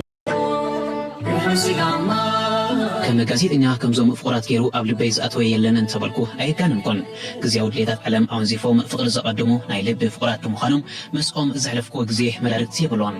ኣብታ ብፃዕዳ ሕፃን ፃዕዳ ልብን እትፍለጥ ከተማ ኸረን ብምዃኑ እውን ንፅህና እትዝክረሉ ህሞት እዩ ኣብዚ ብዙሓት መንእስያት ዓለም መኪና ዘለዎ ወዲ ዘቋምታሉ ዘለዋ ዘመን ንልቡ መሪፃ ብልቢ ንዘፍቅረቶ ኣፍቃሪኣ ብዊልቸር ደፊኣቶ ክትከይድ ክትሪኣ ከለኻ ለካ ሓቀኛ ፍቅሪ ባለዩ ክትብል ይድርኽካ ኣብ ፈለማሊልኦም ክዛረብ ዝኽእሉ ኣይነበረን በፅሕፈት እያ ክትረዳድኡ ክኢላ ንሰብ ብዝውኖ ነገራት ዘይኮነስ ብውሽጣዊ ፅባቅኦም ተመሪፅካዮ ዝያዳ ሓጎስ ከም ዝለግሰልካ እውን ካብቲ ዘሕለፍክዎ ጥዑም ግዜ ተማሂረ ስለዝኾነ ምሳኹም ምስ ተኸታተልቲ እዛ ቻነል ከማቐሎ ከረን ብምኻድ ነዚ ሓቀኛ ዛንታ ፍቅሪ ኣምፂልኩም ዘለኹ ንኹሉ ጉዳዮታት ኣብ ፍቅሪ ተስፋ ዝቆረፅኩም ብፍላይ ድማ ንደቅና እንታይ ዓይነት ሂወት ክህልዎም ኢልኩም ኩሉ ግዜ ትጭነቑ እንድሕር ኮይንኩም ዘጨንቕካ ብዙሕ ኩነታት ስለ ዘሎ እዛ ዛንታ እዚኣ ኬድኩም ስምዕዋ ኣይነግረኩም ንእሽተ ክፋል ጥራይ ዝነግረኩም ሜቢ it doesn't matter ኣብ እንታይ ኩነታት ኣለኻ ነታ ስቶሪ ሰሚዑ ልቡ ዘይተተንከፈ የለን ኢሎሞ ኬድኩም ስምዕዋ ኣነ ድማ ብዝከኣለኒ መንገዲ ነዛ ስቶሪ ናባኻትኩም ኣይነግረኩም ኬድኩም ስምዕዋ ምናልባት ደስታ እውን ክትረኽብሉ ትኽእሉ ትኾኑ ምክንያቱ ሕማቕ ዜና ጥራይ ዝወፀሉ ዘበን ፅቡቕ ዜና ክሰምዕ ከለኻ ኩሉ ግዜ ሓጎስ እውን ይመፀካ እዩ እናበልኩ ናይ ሎማ ርእሰ ኣብዚ ኩዴ ላይክ ምግባር ሼር ምግባር ሪቶን ሓሳብኩም ንግደፉ ብዛ ጥዕምቲ ደርፊ ክገድፈኩም مع الزفادي كان معبد كيف فترة